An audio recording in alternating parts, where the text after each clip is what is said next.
We will start, dive in.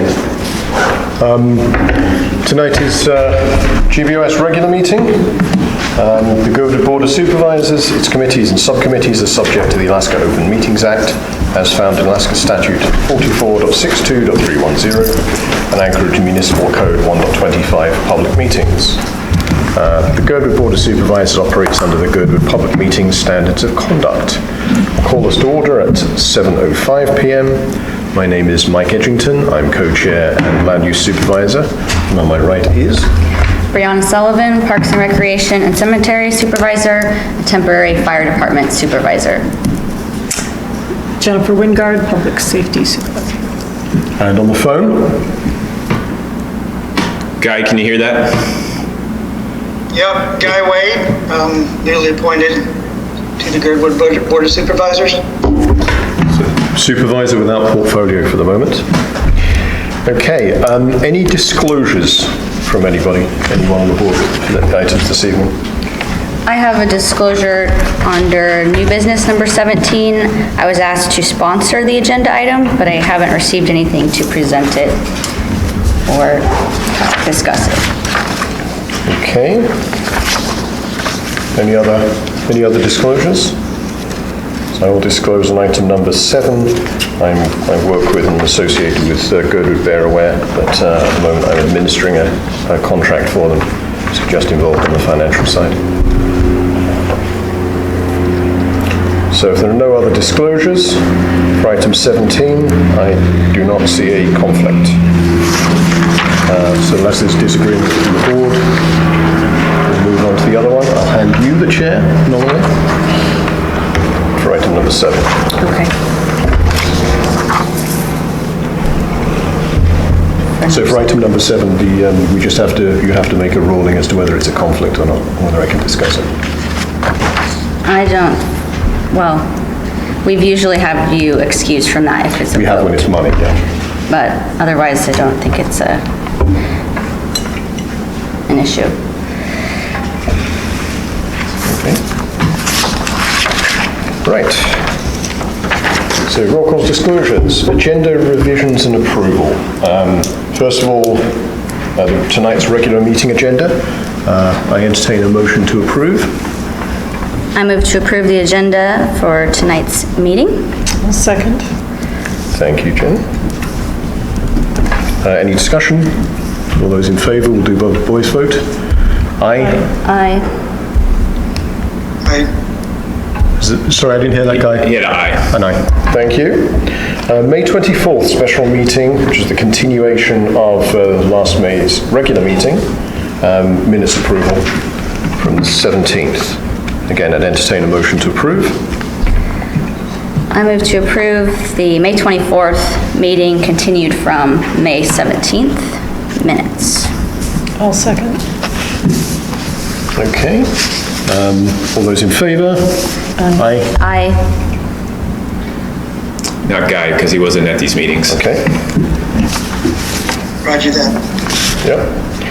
May 17th regular meeting approval and minutes approval. I'll move to approve May 17th minutes. Okay. I'll second. Second. Again, all those in favor? Aye. Unanimous. And finally, the May 17th GFR Board of Directors work session regarding the contract. I'll move to approve the GFR minutes from May 17th. Second. Okay, all those in favor? Aye. Aye.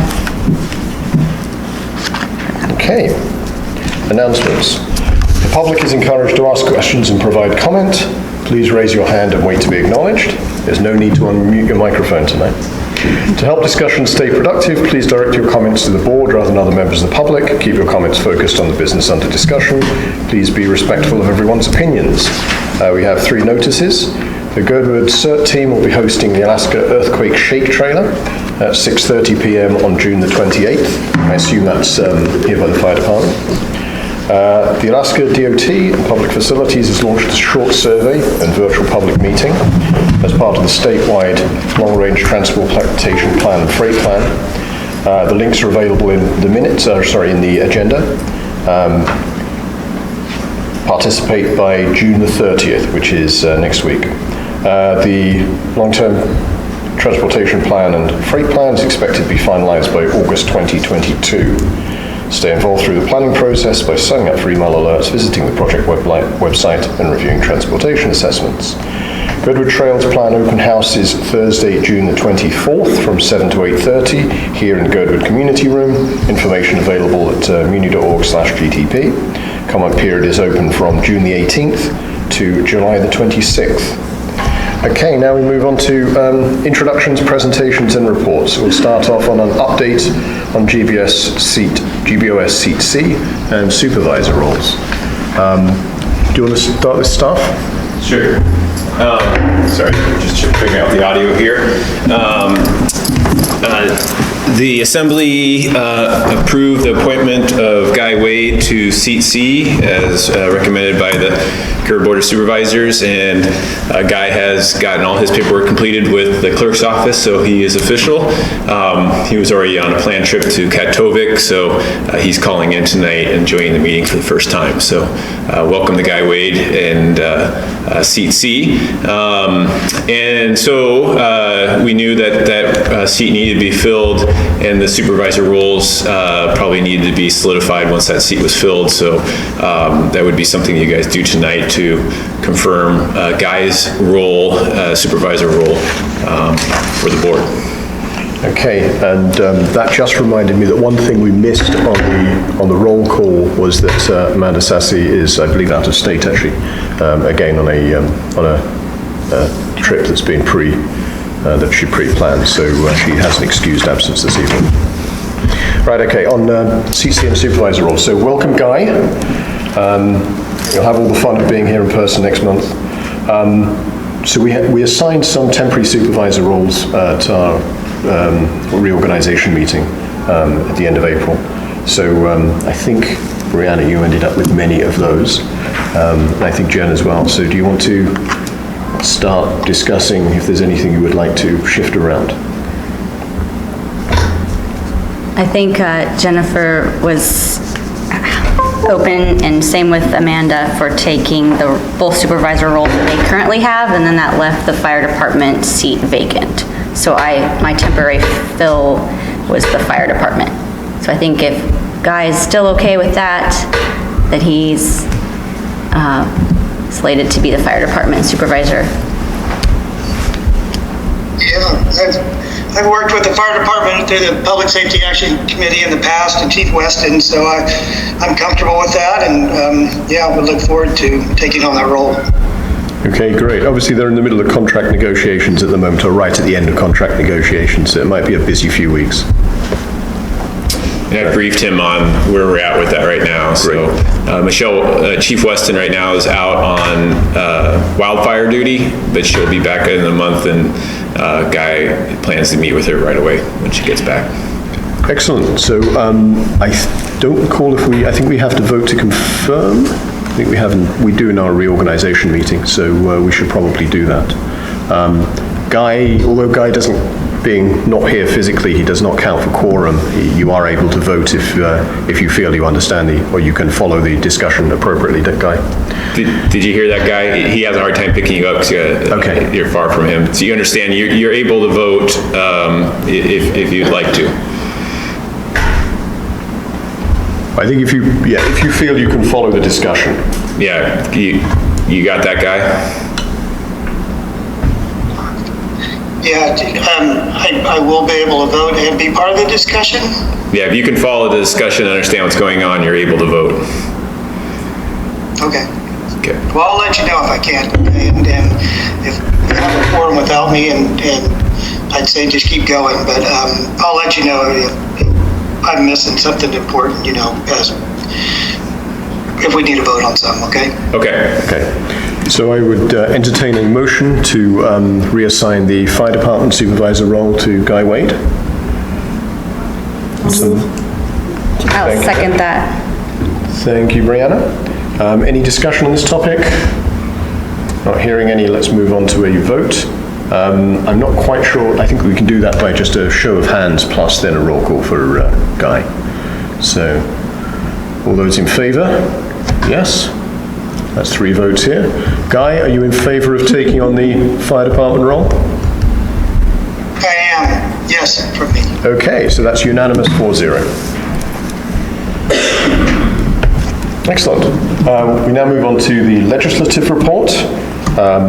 So again, any members of, I do not see anyone here. I do not see any members of the state level or indeed the assembly. However, I do see school department, school board, Kelly Lessons. Yeah, Kelly, do you want to, welcome to Girdwood. Been here before, but not here. Welcome to Girdwood Board of Supervisors meeting. Hi, I'm Kelly Lessons. I am a member of the Anchorage School Board, and I'm this year's liaison to the Girdwood Board of Supervisors, and it's maybe the prettiest commute from where I live, so it was a nice thing to come down here this evening. So I just wanted to let people know where things stand with the end of the school year, kind of the summer. You know, it's not really a hiatus, but things are happening and the preparations for the upcoming school year. We just finished the prior year's meetings. Our last meeting was a joint school board assembly meeting about 2 weeks ago, and we briefed the assembly on ASD's receipt of federal relief funds. We've received 2 rounds of funding, about $62 million total, which have gone to health teachers, IT, charter schools, PTR, PPE, sorry, PTR is the people-teacher ratio, PPE for COVID-related things, we've boosted IT, and then money went to ASD virtual, sort of online programs over the year, and to summer school. ASD expects to receive $112 million more, and we haven't, the administration has not presented the board yet with their exact plans. The board expects to receive those plans in about early to mid-August, I think. So we will know more about how those will be allocated over roughly the next 2 years.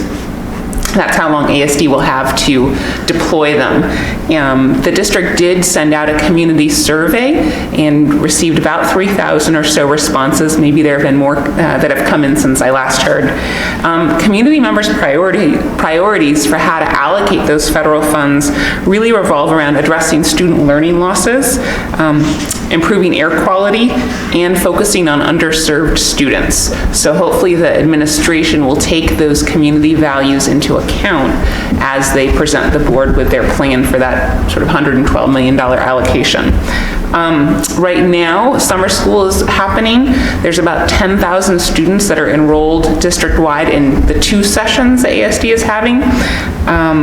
I know from meeting with the Girdwood principal that they received a little bit of funding to have an on-site summer school program rather than having kiddos go up in Anchorage. So I think that's great for your community, that kids can be targeted where they're at. So I was really glad to hear that.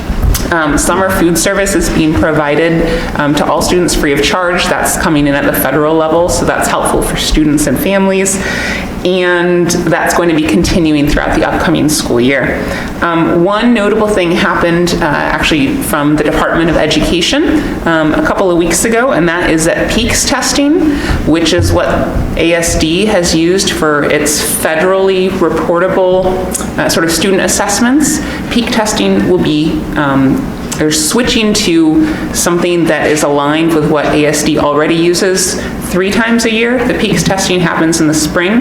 So because the state is changing its test, that means that ASD students will not need to have 2 rounds of testing in the spring. So I think the upshot is that we can use data and fewer school hours are being lost to testing. So I think that's a win for students and a win for our classrooms. So that's great to report. A couple of weeks ago, ASD sort of presented its new 3rd grade social studies curriculum. It's called the Nest Egg. It's my understanding that it was about 3 years in the making. So it's our elementary students' first take on Alaska studies. and it's presented really with a very intentional focus on Alaska Native histories and the development of the state through particular moments in time. I had a chance to read the book, and it involves a little bit of creative time travel, but I think it'll get kids excited about understanding why people acted in certain ways and at certain times and what they might have felt.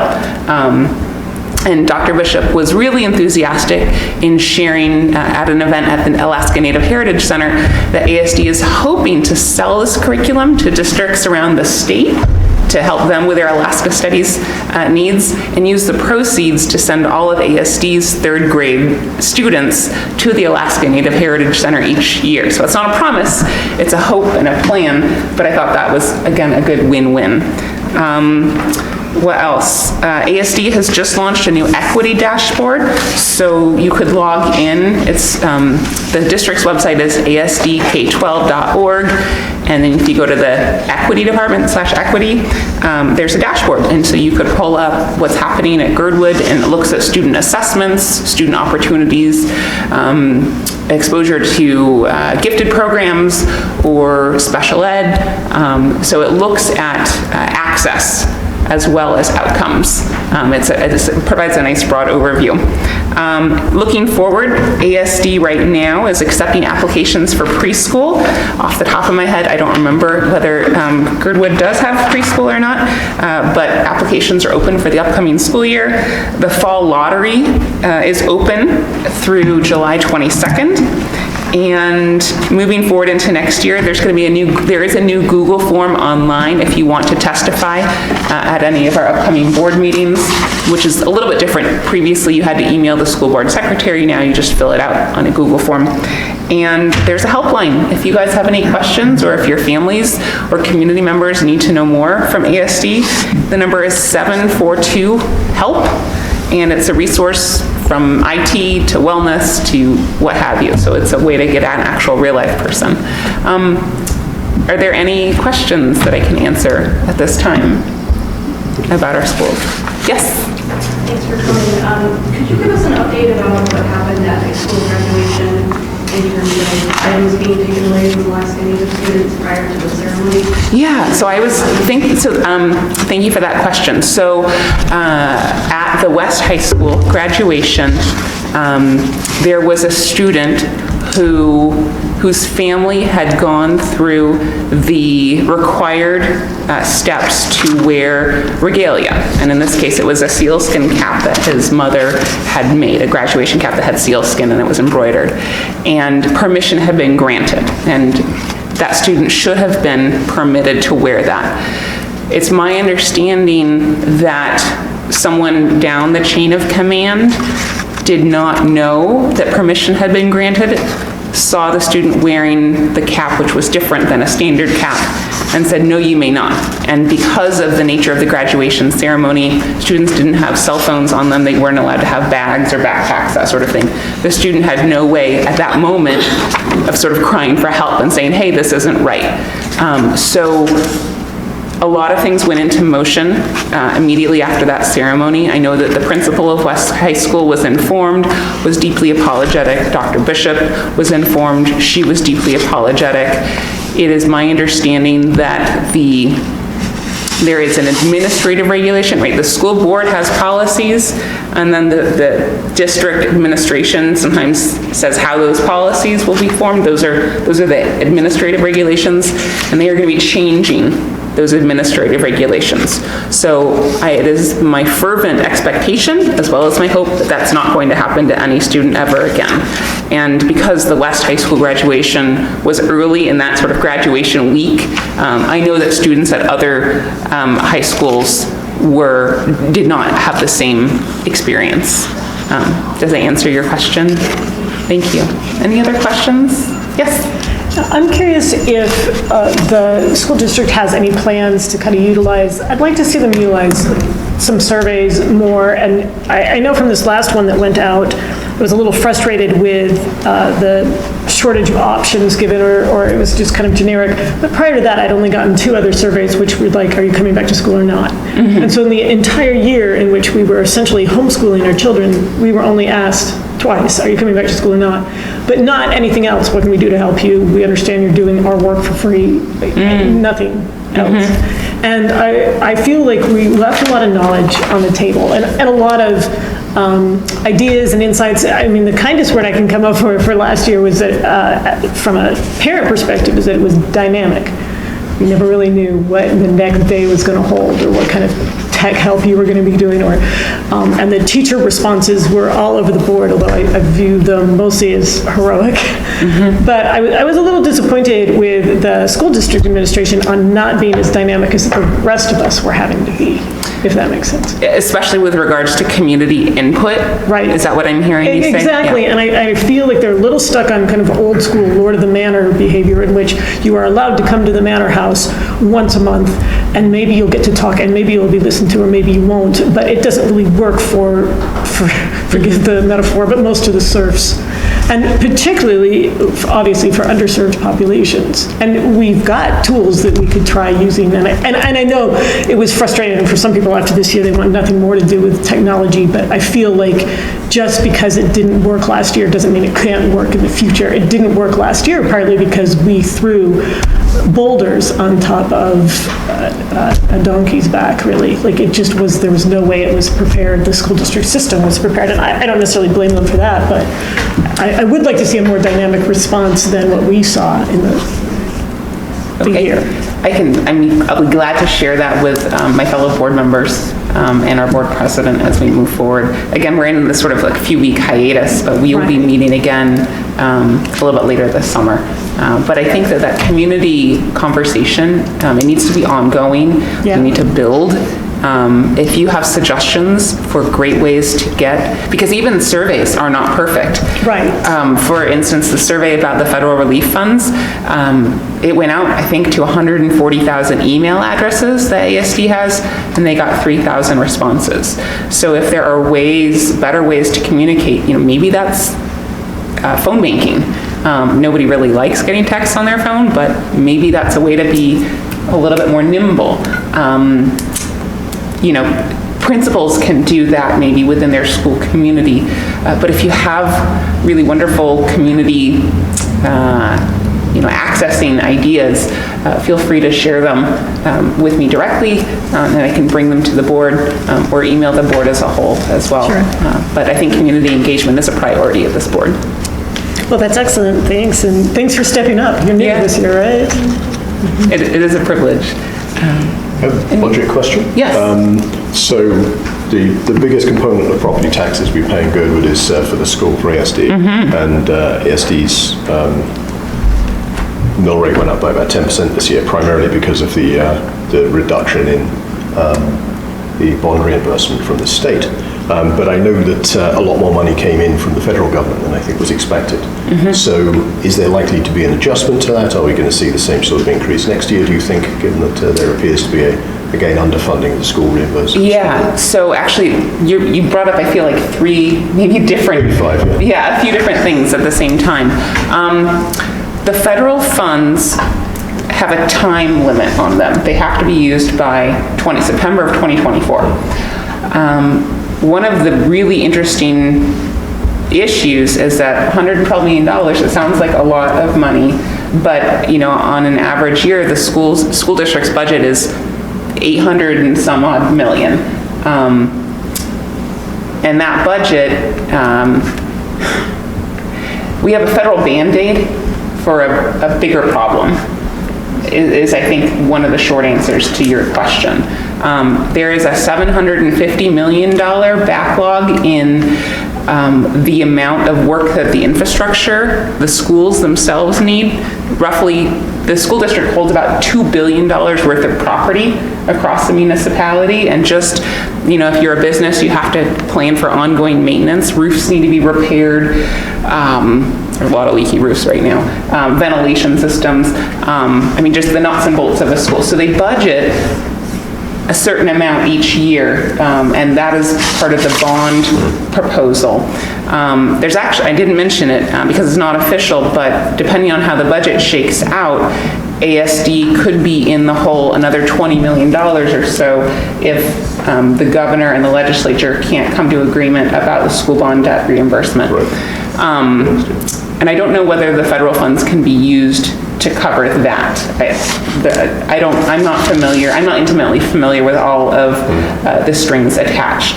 I do know that the school bonds are now in a 2-year cycle, so there was no bond on the April ballot.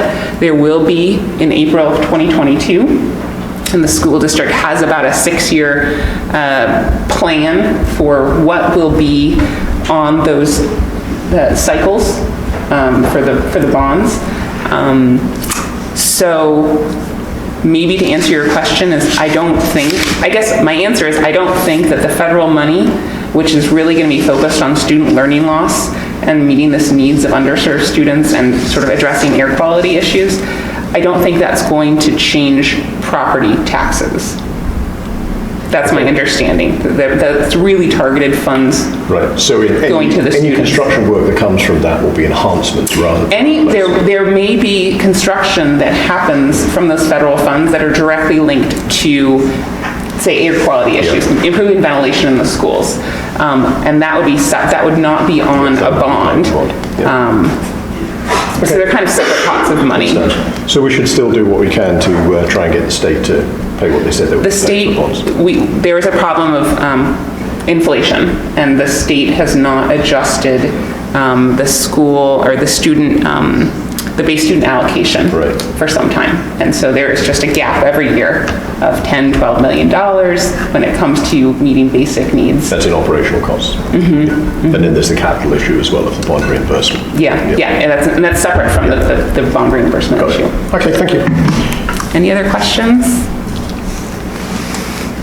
I just say a big thank you again for coming on. I think you're the first school board member we've had here for at least 2 or 3 years. Oh, well, Thank you. maybe you should have more of your meetings on really lovely summer days. We'll do our best. I've driven down here in the winter and it's mildly terrifying, so. Anyways, I'll look forward to coming back again. Thank you, Kelly. Thank you. And just on time, John Weddleton's just come into the room, so we're just doing legislative reports and updates. Please, John. Perfect timing. Hi, everyone. It is really nice to be back. Holy smokes. I have stayed in touch. I've gone to the meetings online. Stayed close touch with Mike over the last year, but so anyway, so Girdwood stuff, there's one thing we have, I guess the Bears got smart and know how to get in the bear-proof trash cans now. So Elena and Mike have been very patient that I haven't really done much on re-looking at that. We've talked to a few people, but we'll get on that fairly soon and try to figure out some way to get better trash cans that the Bears can't figure out. There's also been requests, I think it's very much ongoing, to look at a community council for Girdwood and see, the ombudsman keeps saying it's not quite right down here. But on the other hand, it seems to largely work. So, but that's still something that's out there. There's in Anchorage, there's kind of big stuff. We have some big things that we've been working on for a long time on the agenda for tomorrow. And 2 of those kind of go hand in hand. And one is, we have homelessness. That's a big issue in Anchorage. And in many ways, it defines what the city is when people drive through or just living there. It's a real challenge. We all know that. So one of the challenges is we don't have shelter capacity. At some point, we're going to have to close down very soon. We expect by the end of September, the Sullivan Arena, for 2 reasons. One is that there's a hockey team wants to use it, and we've committed to let them do it. And the other is the FEMA reimbursement for it, which is about $1 million a month, is going away. So we're looking for alternatives. And one thing, it's very hard to make another shelter to take up the extra people we have with the system we have now that's only allowed in certain zoning, public lands and institutions, PLI, which there isn't a lot of that's not used now. It's fire stations, schools, and so on. We have a whole bunch, but it's in the wetlands there, the Coastal Wildlife Refuge. So it's just not a place where a shelter could go. So we've been looking at for over a year allowing shelters in general commercial areas, B3. It wouldn't affect Girdwood or Eagle River, but it would be in the bowl. And it's like, in most places, they allow shelters in, general commercial districts, but we don't in Anchorage for some odd reason. So we've got that proposal out there. Would be with a conditional use permit, so there'd be some requirements that the Planning and Zoning Commission added on as standard requirements. That would be you can't be close than 500 feet from another shelter, you have to be on a bus line, and you have to allow storage of people's stuff at your site. And any conditional use, other conditions can be added on. If someone wanted to open a shelter, it would go through Planning Commission, they could add other different criteria that might be important for the shelter. So that's coming to us tomorrow. And that's been somewhat controversial, largely because people think it's only focused on the old Alaska Club, which is still back in play. It was proposed for purchase last year, and it was too pricey, didn't work out, so the city moved on, and the owners came back with a better deal, and they put a huge amount of money into it. They gutted it and made it more functionable for a shelter, put on a new roof, and did a whole variety of things that significantly lowered the cost of it. But it's really the B3 started before even COVID was a thing, and before we were looking at Alaska Club. So that's up for tomorrow, but hand in hand with that is something that we're looking at, and that's a license for shelters. And right now, we have no way to influence the way that a shelter operates. And the ones that are operating right now are doing a good job. They're not creating real big problems for the neighborhoods. But we know at 3rd Avenue, where Brother Francis was, it created a blight, it wrecked that neighborhood. And there were policies that they had that, there are a lot of things went on down there. There were problems, but they had policies that created problems. And we had no tool to say, change your policies, so they could continue to do what they were doing. So if we have a license, we can take it away and say, you have to change your policies or we're shutting you down. And that's something we learned with the marijuana shops, where you have a conditional use permit and a license, and we can pull the license. And we did with one operation, we pulled it for a month, and they changed the operation considerably after that. And I think word got out in the industry, which has generally been functioned very well, but but we have that tool. So that's on for tomorrow too, and they're both very controversial. It's a very gentle license. I mean, we really just say, show us what your policies are and do them. But the different shelter operators are pushing back on it as being there's no fee or anything. It is just to give us a tool so we can say, if you operate poorly and wreck a neighborhood, we're going to shut you down. So those are up tomorrow. And so if you watch, it could be a lively discussion. The public hearing's done. But those are kind of the main things I've been dealing with. Both of those have taken a lot of attention for the last month or two. And are some highlights, but here for questions if you have time.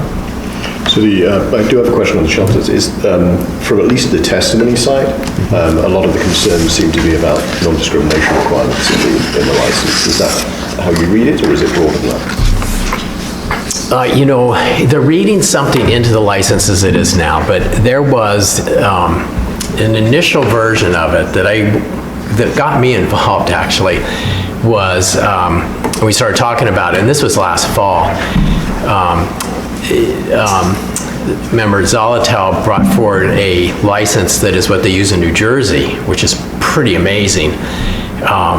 It goes down to the color of the towels they will use. This thing's like 80 pages. And you go, what goes on? Now, they have a lot of shelters there, so it's not a deal killer for shelters, I guess, but it was mind-blowing. So the operators looked at that, and she augmented it somewhat, where, if you had a shelter, you had to be willing to take, you basically follow our equal rights rules, which I'm not really opposed to, but in some cases that may not work. I mean, the Hope Center has battered women, and they push back on, if a transgender woman comes in, it's just not working, and I think there's some, credence to what they say. So that was a bit of a blunder, because that was way more extreme than we wanted.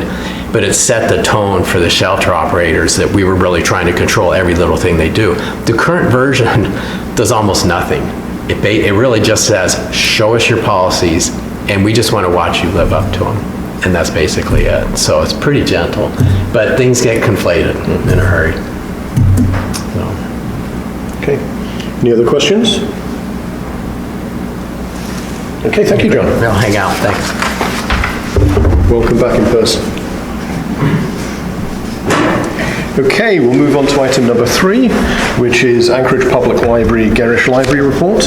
And I don't see anyone from the library here. We do have a written report I think we'll just, that's in the packet, so if anyone wants to read it, they can. One highlight is Claire Agnew resigned as manager of Gerrish Library, and Nicole Levinson is acting manager, and the position, they hope to have a new manager in place on site by mid-July. Okay. Item number, any questions on that from anybody? No. Item number 4, go to service area report. Kyle. Sure. Let me just scroll down here. Easy set. Done.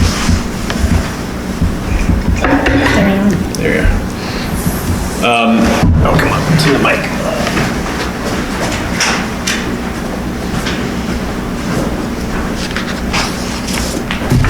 Hi, I'm Kyle Kelly, Girdwood Valley Service Area Manager, and I'll start with parks.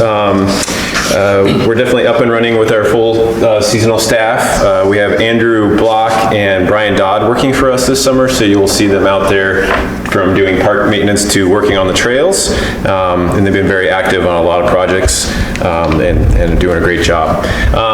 We wanted to give a huge thank you to the 20 plus volunteers who showed up to plant all the flowers this year and all the planters. We receive those each year from the Muni's greenhouse, and then all the volunteers come out and help us put them in, and at times also volunteer to help us with deadheading and things like that. For the most part, the staff do all that. A huge thank you to Kate Sandberg, Barb Cruz, and Joey Jenkins for their work on the Lower Iditarod trail signage and interp signs. Those have all been installed. We just have actually one more post to put in, which will be done after we finish some work on the trail. And to Bob and Sherry Dugan for their generous donation that went towards that project, especially with the interpretation signs that were put down there. And then to Lynn McNamara, she donated these fuchsia plants when you come in the door here. To the service area. They came from a local neighbor who had kept them for years at a private greenhouse in town, and then they turned them over to us, and the Muni greenhouse accepted them, so we will take them back for them to winter over there. But they're some of the largest fuchsias I've ever seen, so that's great. And then also within our park, Hart and Kelly Schwartz, they're living in the park host. There's a camper over there, and they're watching the park for us this summer, helping us manage the tent campground over there. And they have 2 young girls, so it's a full family there, which is really nice to have in that aspect. And we have plenty of projects going on. We are open for full business, so rentals. We have wedding rehearsals and some weddings scheduled for the park and for this room, so things are starting to come back in that aspect. And Margaret's been scheduling all of them, along with plenty of Fort Valley Community School activities going on in that aspect. The hand tram will most likely remain closed for the season as we deal with the liability insurance and then finding an ANSA certified inspector. But at the same time, the bridge option is under consideration to connect the trail out there. And so we are going through that. We just finished the feasibility study on that and presented that to Trails Committee at their last meeting. And we found that a possible suspension bridge is probably the best option, both cost-wise and the ability to build it in the remote location that the hand tram is in. So we are going through that right now and looking at all those options. And the trails, this Thursday in this room, this Thursday evening, there will be the presentation of the Girdwood Trails Plan that we have put out for public comment. It was put out last Friday and is available for review and we're seeking public comment to it, and we'll have an open house here in this room, which will allow for people to come learn more about this trails plan. And so we welcome all to come down here to that meeting or that open house.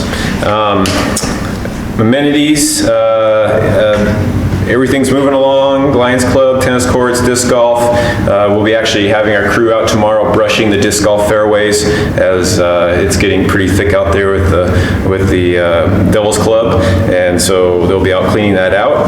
And as we said, the library now is fully open, and the field for Slade and Mull has been dedicated, and they're going to be hanging a sign shortly to put out there on the field for his dedication out there. And Blue and Gold is hosting, Blue and Gold's a skate shop in Anchorage. They're hosting a fundraiser event at the skate park. It's a skate contest on June 27th. It's free, so if you have kids or you like to skate, come on out, and they'll have an afternoon. I think it starts about 1 or 2 in the afternoon, and we'll be there. Nonprofit grants, we're in the process. The 2021 grants contracts have all been sent for processing, so we hope to get them paid here in the coming weeks, and then we'll start the 2022 grant process late here in the summer. GBOS is currently reviewing those documents, and we'll have a work session set up for that. And then we have several grants that are listed within the packet that we are working through or are close to closing out. And as always, Margaret does a great job of keeping us on our social media and websites updated, so you can find a lot of things there as well. And as well as the Girdwood Trails Plan does have a link on our website that you can go to find the Girdwood Trails Plan and review it there.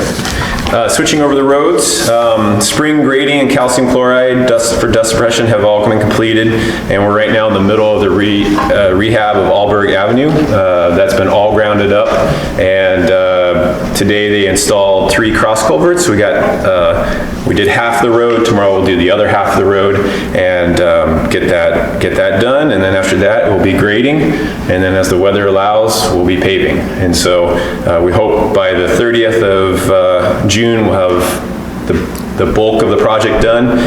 They still have to come out and grind in and inlay the lines for the striping after we get the paving done, but for the most part it'll be good. But in this project we had 2 sources of funding for this project. One was a state grant left over from the extension of the Alberg out to the 5K, and so we used the remaining money for that to go and repave from basically the hotel tram circle to Moose Meadows, and then from Moose Meadows up to basically the Day Lodge parking lot. We used our operating budget for this year. So most of our summer maintenance will be caught up in paving this year.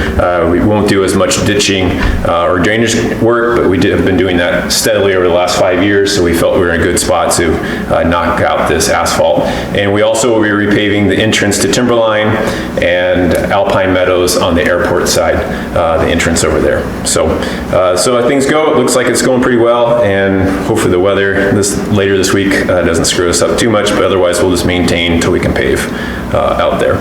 And as we stated at the last meeting, but we're under a new contract with a new provider this year. Western Construction took over. Cooley Co. had been our road maintenance contractor for 5 years.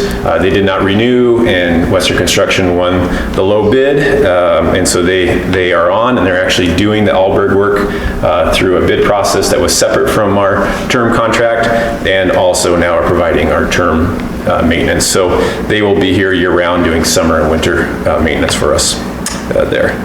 And then as finances go, right now for the roads budget, we have used 33% of that budget. We do have an outstanding bill with them that we're waiting for Western to give us for our calcium chloride work, which should come here in the following week. So we haven't had it really invoiced yet for May, but that will be here soon. And then with our parks budget, we're at 9% spent. That's just because we're getting started on the season. And a good chunk of our parks budget is actually those nonprofit grants. So once those get paid out, that budget starts to get used up pretty quick. With police, we've used 41% of our budget there. So we do monthly payments to Whittier. And so that's right on pace. And then with fire, we're at 69% of our budget there. That's because now the way the fire budget works is that the allotment that goes to the fire department gets paid to them in January instead of quarterly, which used to be the traditional way. So along as those lines, budgets overall are right where they need to be. Any questions? I have a question. For the repaving on Arlberg, are the bike path entrances of Aspen Mountain or Brighton just redoing exactly what was, or is none of that being ripped up? No. I mean, your question is leading to the fact, are they going to turn into swoops? Well, no, because I was thinking of Moose Meadow parking lot too. They only tore up Moose Meadow parking lot entrance. They have torn up, the Moose Meadows parking lot. they made a mistake there because they went up the bike path a bit. We had, Okay. the operator saw R&R, which is remove and replace, but that was actually for a grant that we're working on to get grant funding to redo the bike path to the hotel. And so we had a contractor out and he went through and marked everything. He came on a Sunday, I looked at it on a Monday, and the operator was in the big grinder and he saw R&R, which was parked in the parking lot, on a Wednesday, and he grinded it. And I said, we weren't supposed to grind that. So they're gonna actually fix that for us at no expense.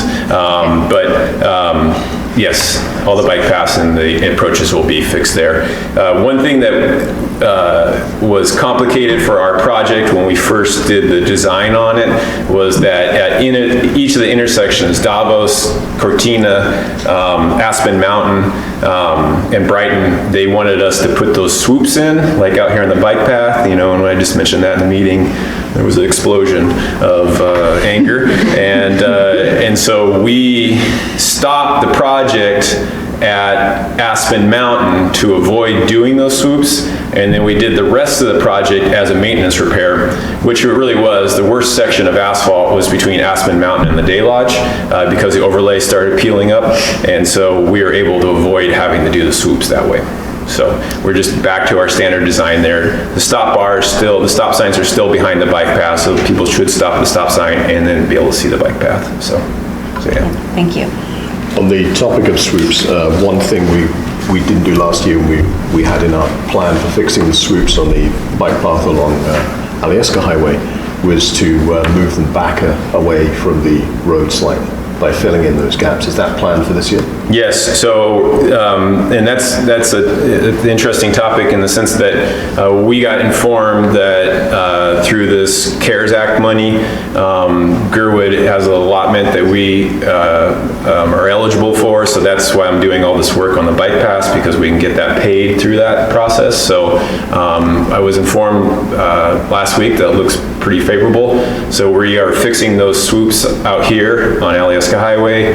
We're improving the bike path to the school. We're improving the bike path to the hotel, and also on Verbier. So anywhere we have a bike path, we can fix those with this funding, and we'll be doing that. Will that, on the bike path along Alyeska, will that actually be paved on those inside corners, or is this going to be wrap as we discussed before? It will continue to be wrap on those inside quarters. That's what DOT approved for us to do, but the lines will be moved back and inlaid, so they won't get scraped off each winter when we're plowing it. I have one more question about the hand tram. You mentioned the trying to find a sort of certified inspectors. Correct. And also insurance. So how are both of those searches going? Well, on insurance, we went out to the national market through our broker, and they put it out to everybody. They received 3 responses back. Each of those insurance companies had additional questions, and all 3 rejected. They said they felt the liability was too high.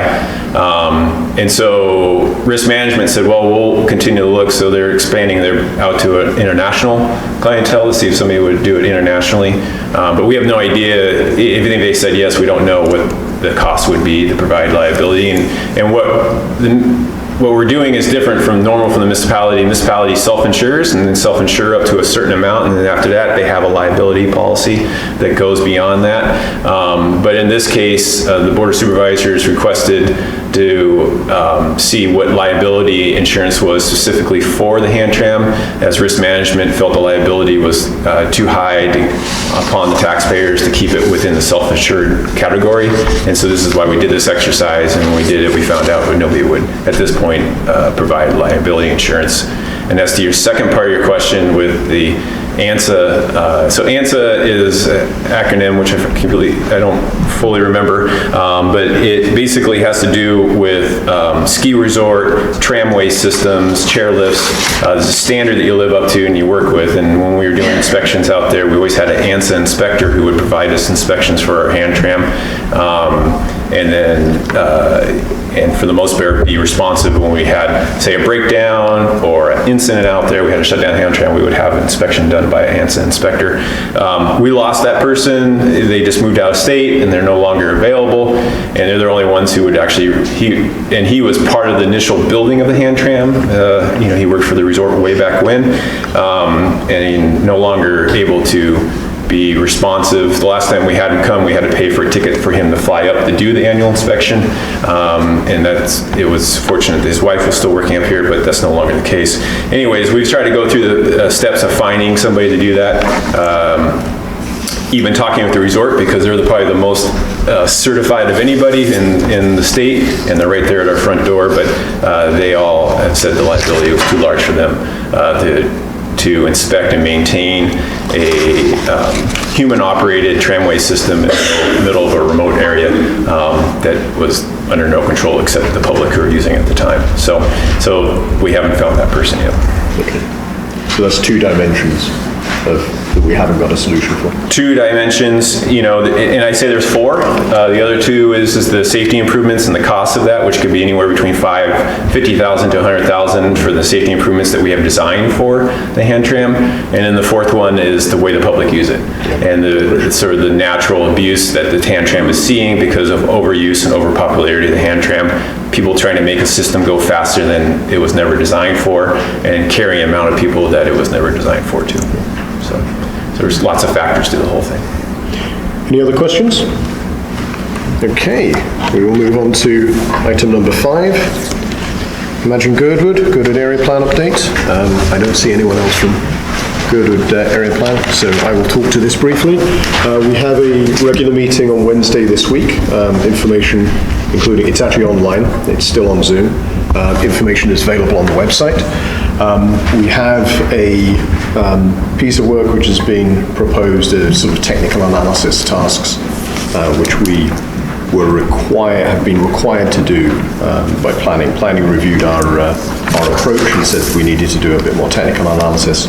So we have a proposal for doing that, and we're going to vote on that, get it approved hopefully on Wednesday.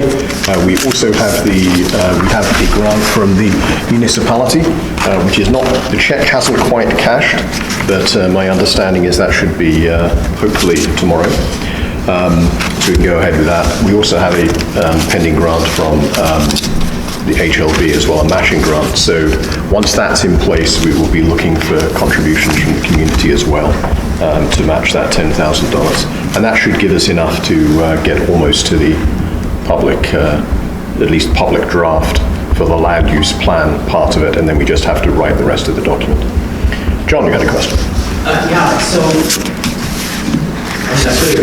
So talking to planning department, we shared this before, but Michelle has said what we really need is to get this done. Yes. It takes about $300,000. Yes. We'd like to see it in the next year's budget. Right.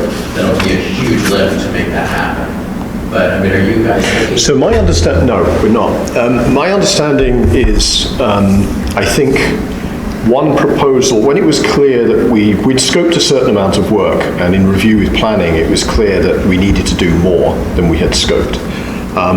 So there was an analysis which planning and our consultant and an external consultant took on, and they looked at sort of what the requirements were for the comprehensive plan, what we had in place, and came up with a sort of a relatively controllable amount of work and a relatively inexpensive amount of work that would bring us up to the right level of technical analysis. And they were fairly creative in doing that. Part of the reason the costs are a bit lower than expected is because we're not doing it through the municipality. We can do it in direct contracts. The planning department actually has a member of staff available with a lot of expertise in utility analysis, which is actually one of the parts that was missing. So we're going to get effectively a donation of time from planning for that piece of work. And overall, that's brought down the project from, if we were going through the municipal process, it probably would be 300,000. Because we're not going through the municipal process, it's probably about 30 to 40% of that. And that's roughly what our budget is for the rest of the project. So the next particular part is about 28,000 to do the technical analysis, and then we have another 2 pieces that add up to about another 45 or so. And then so the overall project will be about 120, 130 from the beginning. Good. We'll keep us updated. Sure. Yeah, that's where it currently looks. Soon, and with the new administration, we don't Yes. want to be last minute at all. Right. I think if we get community donations to use to match to the HLB money, then we should be at a position where we have funding to do obviously the technical work, which we're doing now. We should then have funding to do all the land use work and some remaining analysis, and then we have the actual writing of the plan itself, which is relatively inexpensive, and then going through the full public process through P&Z and the administration. So I think we'll be in a healthy position. Good, thanks. Thanks, John. Any other questions? Okay, we'll move on to item 6, supervisor reports. Let's start with public safety. Jennifer. Oh, that was easy, because our meeting was canceled for lack of a quorum, so it's tentatively scheduled for June 28th at 7. Yeah, so that is something that we need to discuss, because it seems that there's a bit of a conflict with the CERT trailer, the earthquake thing. Right. And we've lost Guy Wade from that committee so that he could join this one. So quorum-wise, we can probably be there, but then also looking at the agenda, we don't have anything new. So we had the meeting rescheduled for the 28th, realizing that the regularly scheduled one would be July 5th, which falls technically on the holiday, or at the tail end of the holiday weekend. So at this point, I think the consideration is possibly not having either one of those meetings and moving on to August. But anyway, this is something that the group needs to determine, and I can post the meeting tomorrow, or I can post that it's postponed, or I can post that it's canceled. But that's something for that group to figure out, so that we take action tomorrow. Right, okay. So that's the update for the... One thing that we'll be working on is seeking people who want to be on that committee. And it is the one committee that the GBOS does appoint the person to that seat. So the way the operating procedures are. So we will start that process of recruiting applicants and submitting them to the GBOS to consider. Okay, great. Do we have anything from Whittier PD?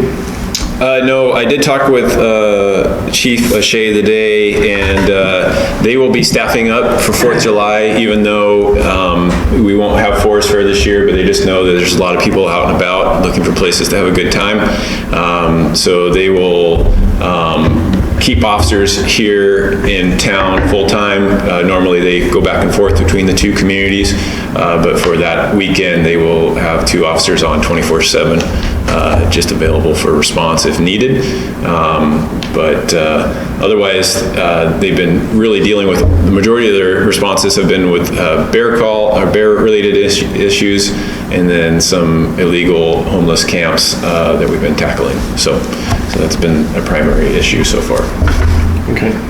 I do not see anyone from PSAC here.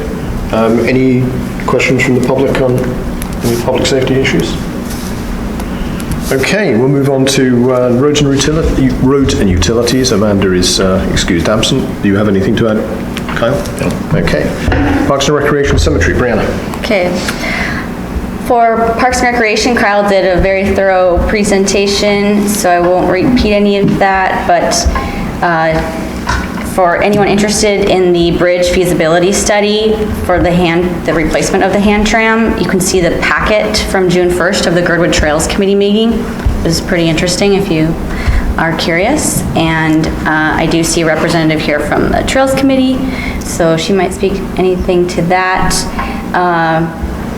And just to read into the record, and if anyone would like to put this phone number down, if you see any trash or mutt stations needing replenishment, especially when we have lots of visitors to our town, it would look really great, and we have staff that can do that. So the phone number is 343-8373. So if anything needs picking up, or if it wasn't a human error, it was a bear or something, we need to have our town looking nice and the environment happy. So 343-873-8373. Anything else I had was for cemetery. There's no update. The next meeting is July 15th at noon. that is online, and you can find that link on the GBOS website. Will that meeting have to be in person, I'm wondering? It will. It'll be in person? Yeah, we just haven't held one since Yes, it's been a while. the before It will be in time. person at noon on July 15th. Thank you, Mike. Okay. Okay, Girdwood Trails Committee report. Carolyn?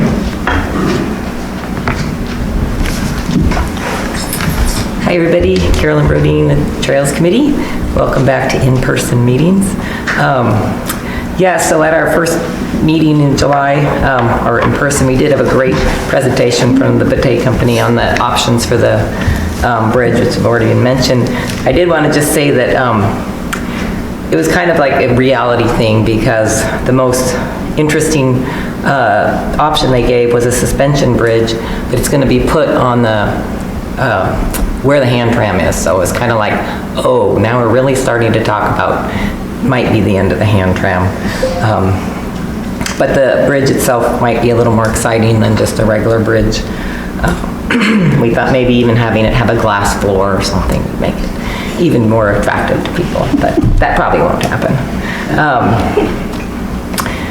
Anyway, yeah, and for the reasons Kyle mentioned, it's starting to look like the hand tram is going to be harder and harder to get reopened, as sad as that is.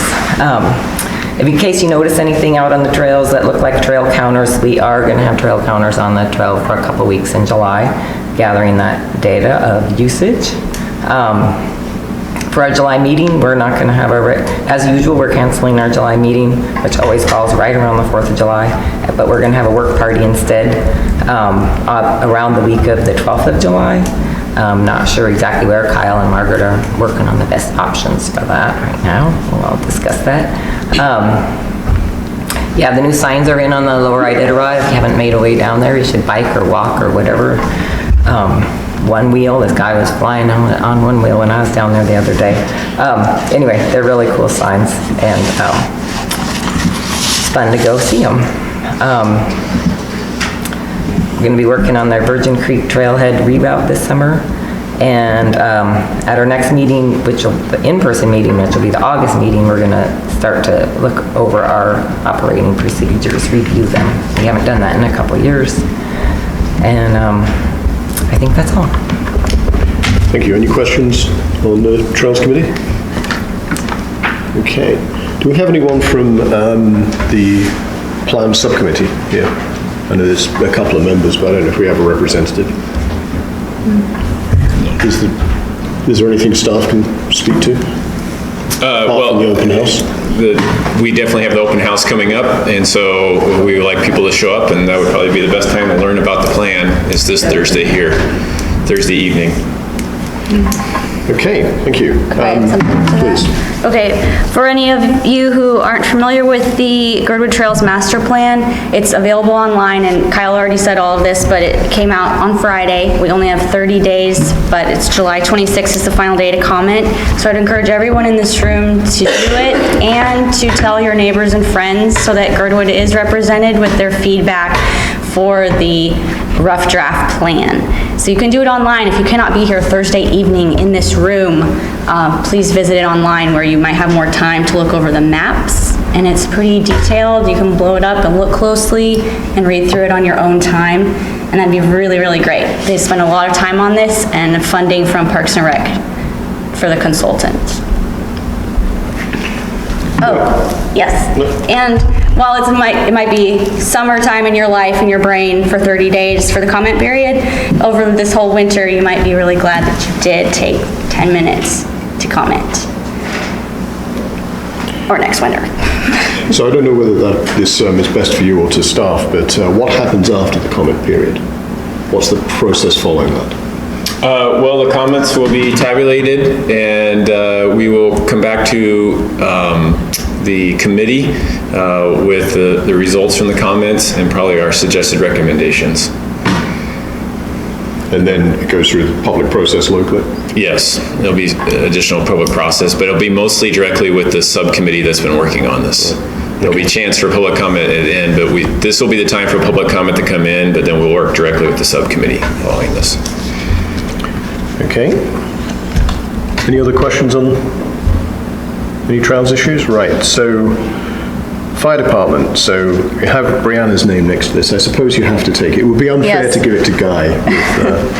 Now he's an hour into the process. And for the fire department board of directors meeting was already, seems like a long time ago, weeks ago, but they were already discussing the new contract that was supposed to be in effect on June 1st, and Chief Weston was keeping the board and both boards up to date on her correspondence with Chief Mendive, and who was replacing Chief Hetrick, and with the edits and concerns about the cost increase for new insurance standards, and waiting for a quote from MOA Legal. And that was the last update I had heard, but I didn't know if Chief Weston would be here, but obviously she's not here tonight. But I think we'll be finding out something soon. And the news for AFD is that Doug Schrage will be the incoming Anchorage Fire Chief beginning July 1st. And that is, I believe, all I have for now. Okay, do we have any other updates on the contract status, or? Yes, so it is with legal. Both Girdwood Fire and Anchorage Fire Department have completed their aspects of the contract and sent it to legal. And so that's the last I heard of it. I was going to check in with Chief Weston tomorrow just to find out if she has heard anything more. I know that they were trying to finish that work with this administration because this administration was so in tune with what's been going on with this contract process for the last 4 years. But I don't know if that will happen or not. Okay. Do we have any update from the fire department itself? Did Chief Weston no, have anything? we don't. Okay. So we'll move on to, unless there's any questions from the public. John? I just, we funded the full 300,000, but part of it through rescue plan act funds, is that? Correct. That's all part of it. Yes, but what we heard the last step was that they had to complete this contract, and so the language was all being worked out, so we hope that gets over the hurdle here. I think the money was the hard part. Yeah, the money was a huge hard part, and now it's just the contractual aspect of it, so. Although my recollection is the money was prorated to the period the contract was meant to be, which was from the beginning of June. And obviously it was not signed at the beginning of June. Correct. So through hard funding from the area-wide budget, it was prorated, but the Assembly approved the recovery money to help bring up the other $125,000 that was missing. Because Girdwood Fire was looking for a $300,000 increase for 2021, but OMB only gave $175,000 for the last 6 months of the year. And so the Assembly passed that resolution to bring for recovery money to come to the fire department to make it a $300,000 for 2021. Right, but that 175 was predicated on the contract being in place on the 1st of June, which obviously it will not be.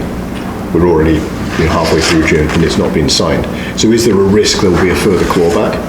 Well, we'll have to see how that goes, but Girdwood Fire as of June 1 has gone ALS 24/7. Okay. So they are fulfilling their side without a contract in place, but they are delivering the service that's within that draft contract at this point in time. Okay. So we'll see if that comes up again. So there may be a fight to come. Yes. Okay, any other questions?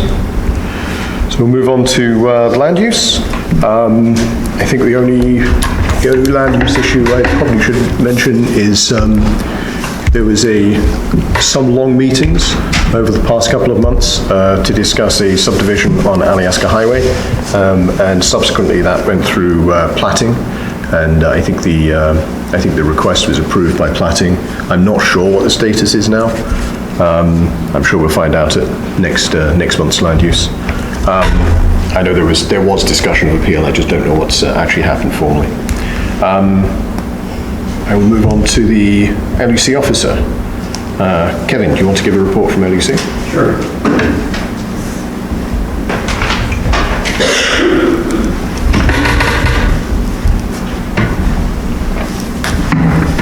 Hi there. Yeah, we had a not well-attended land use meeting last week. The online meeting, we'd see a lot more. So it's kind of an interesting thing to chart, and I'm not sure what you'll see with GBOS. I think we had 6 people. Does that sound right?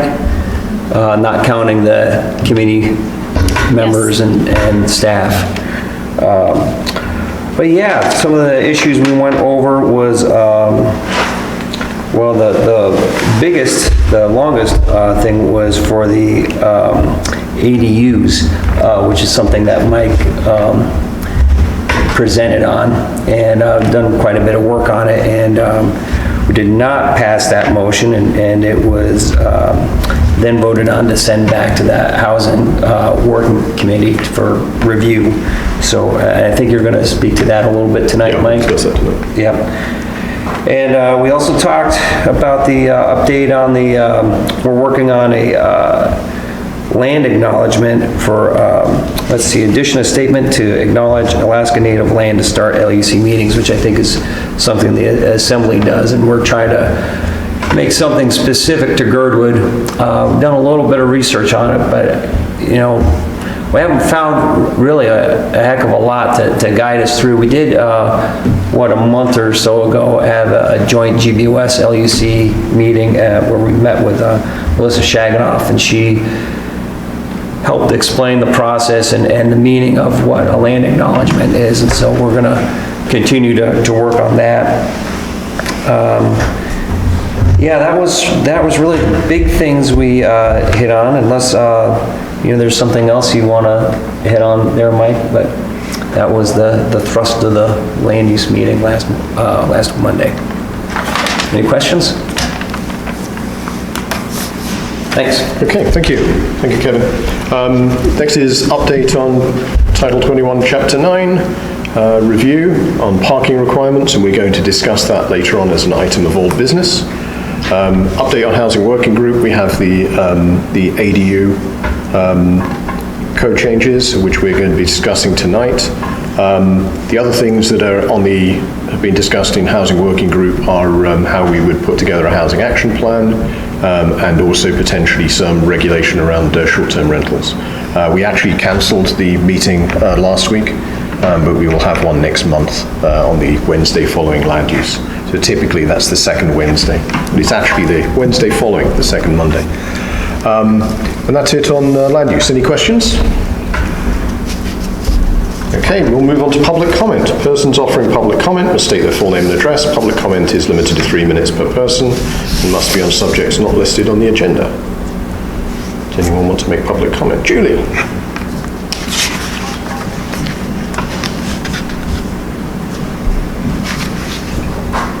Hey everybody, Julie Raymond Jacobian, Box 924. Here this evening with my commissioner hat on. I'm a member of the Municipalities Historic Preservation Commission and just had 2 things I wanted to remind people about. The Girdwood Historic Properties Survey is ongoing now, and True North is the company that's been contracted with the municipality to do that, and so you may see people out in the woods that you don't recognize. It may be them. You may see people doing a windshield survey around town, which basically means driving around town, looking at our historic structures and buildings, possibly taking photographs, taking notes. If you see those guys out there, they should have True North gear on, so feel free to approach them and ask them what they're doing. They're real friendly. So that'll be going on at least for the next couple weeks anyway, depending on how fast things move. The other thing I wanted to mention is that the local landmark register ordinance passed, and so just to remind people that if you'd like to submit nominations for structures, buildings, sites, objects, routes here in Girdwood or anywhere in the municipality, you can do that as of now, and I don't think the website has been updated yet with the full packet, but it is available through the Historic Preservation Commission staff. So if you're interested in doing that, I'm always happy to talk about that or anything else commission related. And you can reach me at my email, which is julie@jbr-y.net, or through commission staff. Yeah, so I think that was it for Historic Preservation Commission. Our next meeting is in August, and everyone is welcome to attend that as usual. And yeah, feel free to reach out if you have questions. Yeah. I do have a question. Oh, sorry. Yeah. Is your August meeting online? We've talked about it, and I think we're going back to all in person. I don't think there's going to be an online option. But we did have call-in options before, so it's still, I think, up in the air. Yeah. Can you remind everybody the process of if you nominate a site, a route, or a feature, what actually happens after that? You have to fill out a full nomination packet, which asks you to fill out or to explain things like the history of the place or the object or the building that you're nominating. You have to have permission of the landowner, and once that packet is filled out, it goes to the Historic Preservation Commission. We have a public hearing where we discuss the nomination. If it isn't complete, it'll be sent back to you and we won't even discuss it, but if it's complete, we'll have a public hearing to discuss it. People can come testify, provide their thoughts on whether or not they think the nomination should go forward, and the commission will vote on it. And how old is historic for the landmark? It's flexible, but I would say at least 30 years, typically, for the local landmark ordinance. For the National Register, it's typically 50 years, but again, there's flexibility depending on the significance of what you're nominating. Thank you. Any other questions? Thanks. Okay, thank you. Any other public comment? I'm not seeing any. We will move on to old business. Item 7, COVID variaware requests. There's 2 items here. Discuss and vote regarding code enforcement changes to secure trash regulation zone ordinance language, and an update on interagency Grizzly Bear Committee certification of bear-resistant residential bear cans available through Alaska Waste. I don't think Elena's not here. I'll provide a limited update for these 2 items. Jack Frost, who's I think a supervisor manager in code enforcement, was going to make some changes, some suggested changes to the code. We have made a set of suggestions as well. We passed them on to him. He was going to bring them in with a couple of other things. When I spoke to him at the end of last week, he had not had the opportunity to get to that point yet. So I suggest we wait until next month and discuss it next month.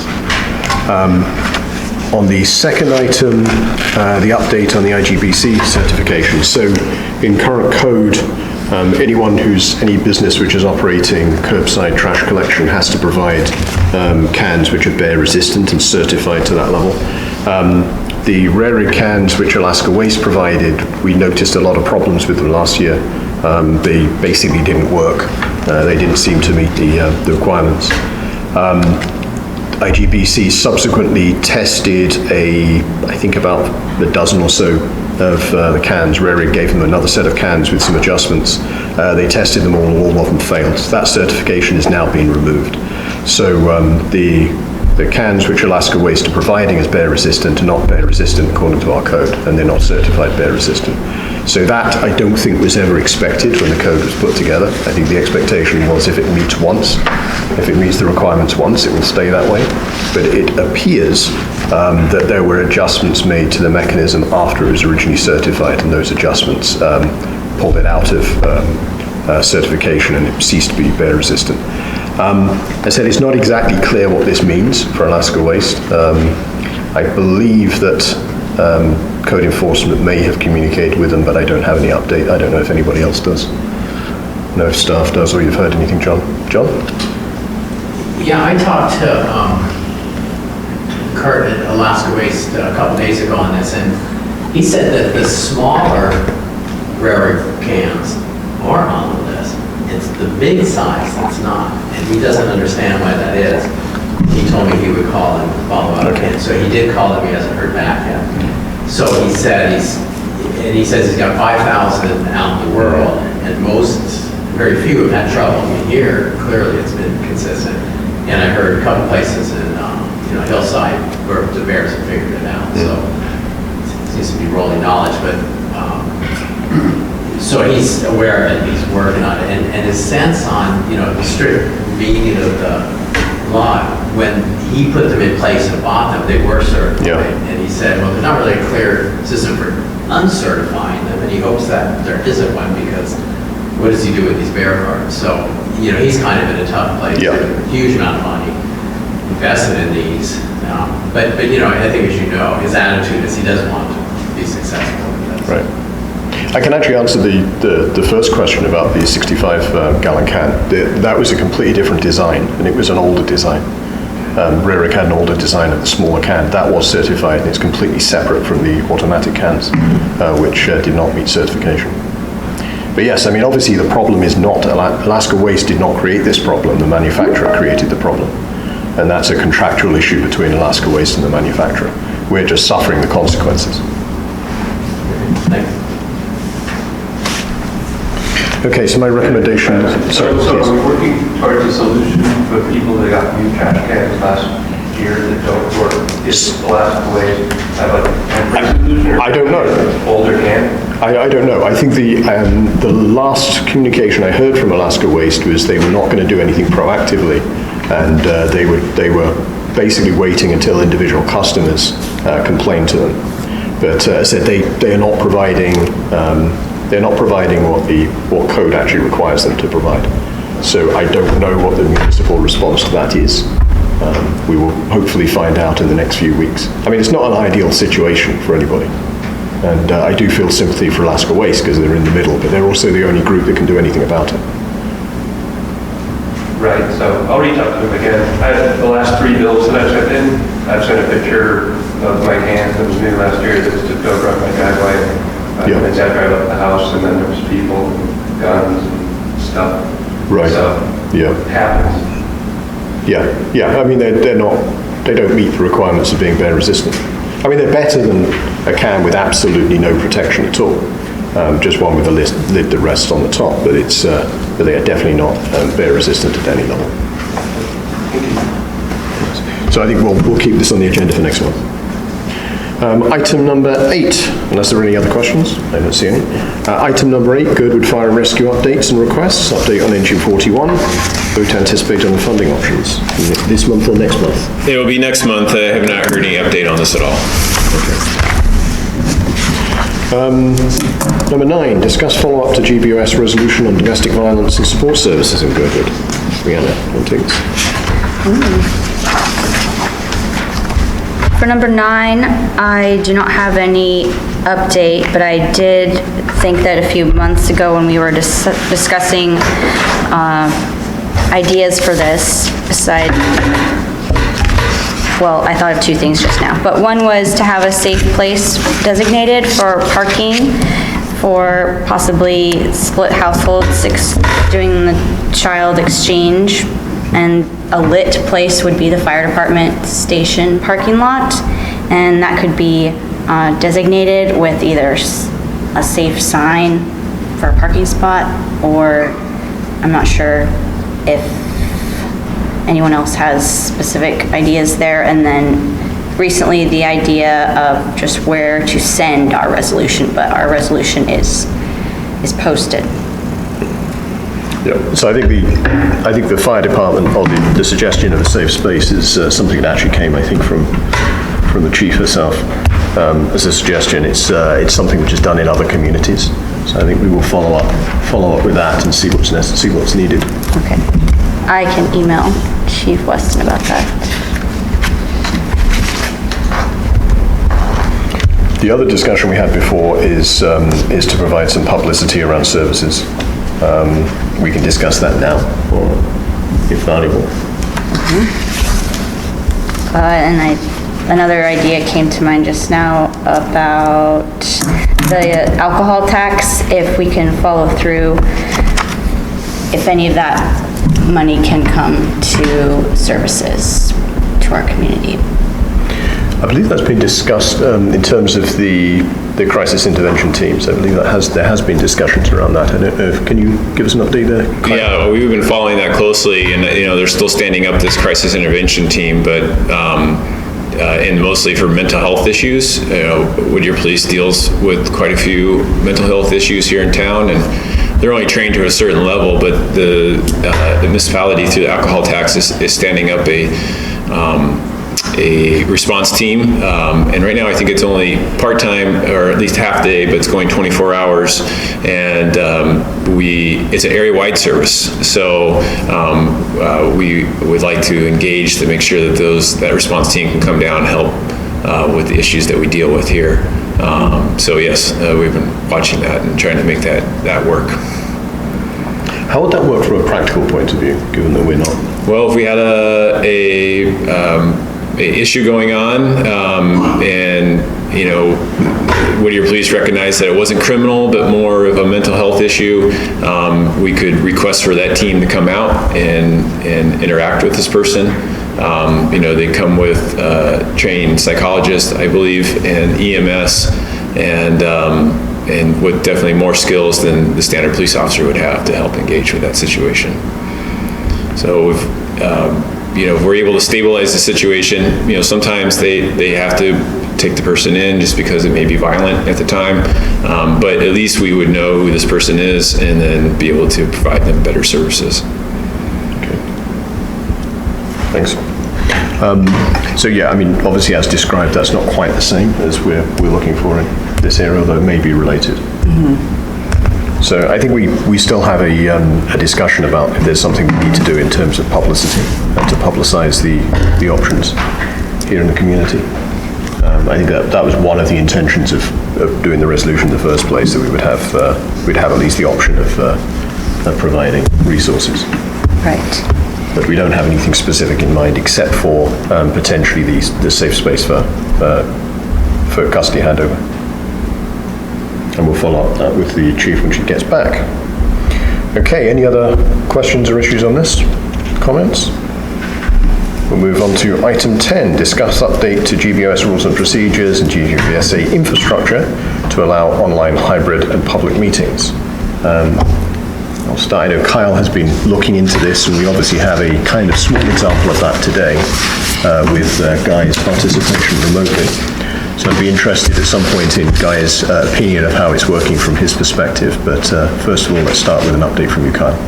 Sure. So we've been looking into this just in preparation that the GBOS changes their operating procedures to allow a hybrid public meeting aspect. And what's meant by that is people could attend online and watch the meeting from home. GBOS would probably be the best place to start because the audience doesn't vote particularly in it, but they could raise their hand for questions, things along those lines. So we've been looking at it. I've been working with Guy, just pay attention on the phone here, and he can hear pretty good when people speak at a normal level, but if you're soft-spoken, he has a hard time hearing you. And we're just using a mic off the computer right now. And also at the same time, I'm looking at mics to see what kind of mics would work with our system here. So we could modify it. We did get the building maintenance to work with us during our recess from in-public meetings, and we're able to turn off the air handler now. The air handler has always been a big issue, especially for those with hearing aids, to hear in the room.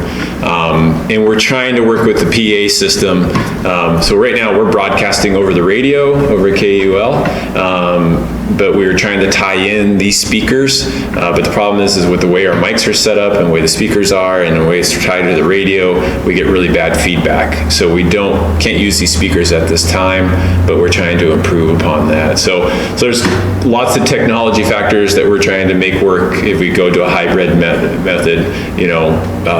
It was much simpler for us when we ran online meetings because we just would click on a button and everybody comes live and all the technology's figured out within our computers. But as you can see, the amount of wires and things that we have to put out for a meeting like this to pull off the hybrid, it takes some technology and some time to set up and take down. Okay. My observation, of course, is that participation is much, much lower. It's probably, 20% of what it was online immediately before we came back to in-person. Any other thoughts or ideas or comments or recommendations from the board? Just one question about this. This is specifically about trying to make hybrid work, but we're not yet addressing whether or not we could just go back to online. I'm just thinking of the public survey that we did, and it was pretty clear what Girdwood wanted. Even so, we were discussing that at some point or another, we need to discuss whether or not we're going to change our operating procedures, right, to meet, or ask people again, and once we know more about it. I guess I'm wondering what the board wants to do in terms of this. Do we wait until we find out if we can make hybrid work, or do we say, we heard pretty clearly you want online regardless, so we're going to do that and still work on the hybrid? I don't think we unanimously heard that online works. Right. We heard from very vocal people who said online does not work for them. So anything we do which I think excludes... that's not correct. I think the majority was definitely in favor of being online. Yes, the majority were, but there were a number of people who said absolutely not. Right, they were in the minority, so they lost that vote.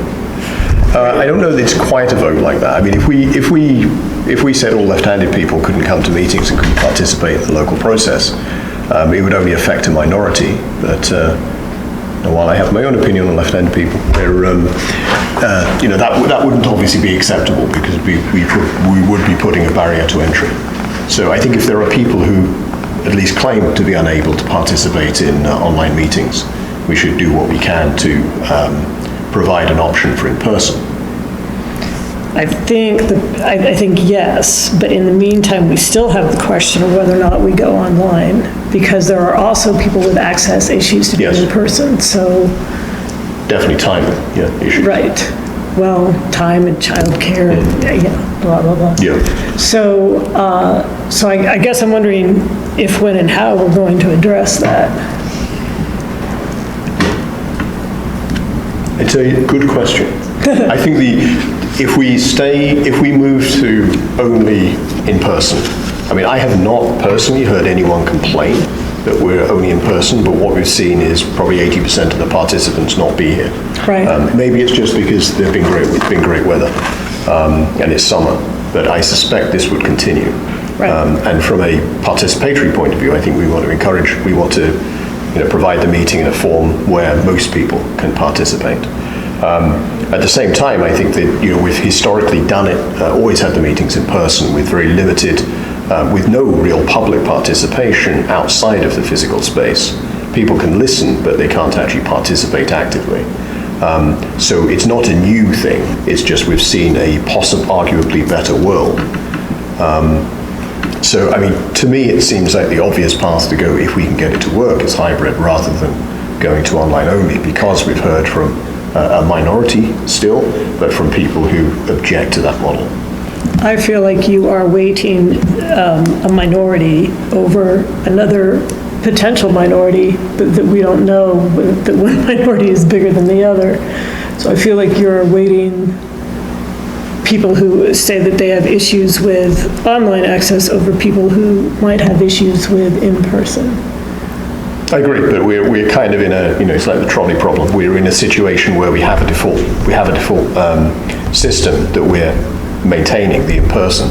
So to move away from that, we're actively deciding to harm a group, as opposed to not making the change, in which case we continue the way we did before. We're not taking advantages. I don't like that. I don't agree with that analysis. I don't understand why we did that survey if we're going to blow it off. I don't agree with blowing it off. I think what we discovered is there is a minority, but there was still a group of people who wanted physical presence only. And I don't feel like you're hearing that we also had a majority who want something else. So why are we weighting some people's opinions as more important than others? We're not weighting some people's more. I would not say we're doing that. I think we have to make an active change to our process in order to move away from online only.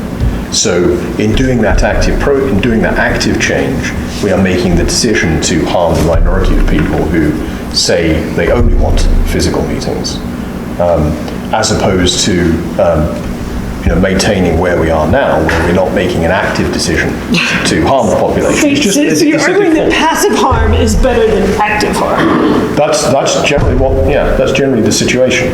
I don't understand why we did the survey. Okay. Girdwood made it very clear. Well, the reason what Girdwood made clear is hybrid is the solution they want. No, it was not the only thing they made clear. What they also said is the majority wanted online if, regardless of whether. So we started out that survey by saying we don't think hybrid is an option at this point. And so given that, and my remembrance of this, and I'm sorry we apparently don't have this, but my remembrance of this is that pie chart was pretty clear that online was the preference for the community of Girdwood. And so I feel like we have to address that. We have to vote on it and we have to address it. And this idea that we're gonna like passively somehow not cause harm by being passive is nonsense. If we shouldn't have done that survey if we were gonna blow it off. Do you have can you get the survey out? I think it'd be helpful to look back at that. In the meantime, I'd be very interested in any comments or thoughts from Guy, since you're our experimental guinea pig tonight. Yeah, no, I think that I don't know if you guys can hear that echo or not. Yeah, we can hear you. You sound good. We don't hear the echo. No. Okay, yeah, no, I think the ability to, for me, although some things are hard to hear, and I think we could fix that with new technologies, just the ability to attend a meeting for those who can't for whatever reason is worth the hardship of not having all the bells and whistles when everybody's on team, and you can, on team, when somebody speaks, you know who's speaking because it lights up, and you can see them talk, so you can understand them better. So, but, being able to attend a meeting, this is better than nothing. In my opinion, it's a lot better than nothing. So, without investing a bunch of money in new technology until we see what other people are doing, which I feel sure other groups will try to adopt some kind of hybrid, whether it's a commercial business or government will try to adopt some kind of hybrid system.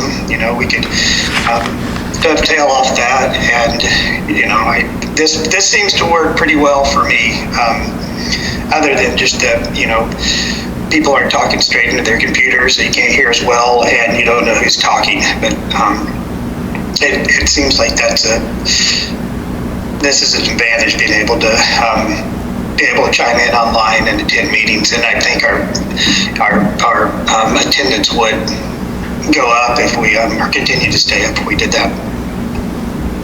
Thanks, Guy. So I have a specific question for you guys. So when people in the audience are speaking, can you hear them clearly, even if you can't recognize who they are? That's funny. It seemed like I could hear the people in the audience better than the board members for some reason. So, everybody that spoke, I get to hear really well. But for some reason, the board members, I couldn't hear everybody speak. And, you'd have to go back to having, just identifying or telling who you are, so people know who are talking until, there's some technology that can identify that, particularly the board members when they're speaking. Hopefully you can tell when it's me, Guy. Okay, so we're looking at for those on the radio, we're looking at the survey responses at the moment, and there were 101 responses. 25% said in person only, 42% said online only, with teams or similar, and 26% said hybrid if there was limited interaction. We didn't really define what that meant, but it means less than full participation. I guess it's probably more than listening on the radio, but not as much as we would have with a Teams meeting.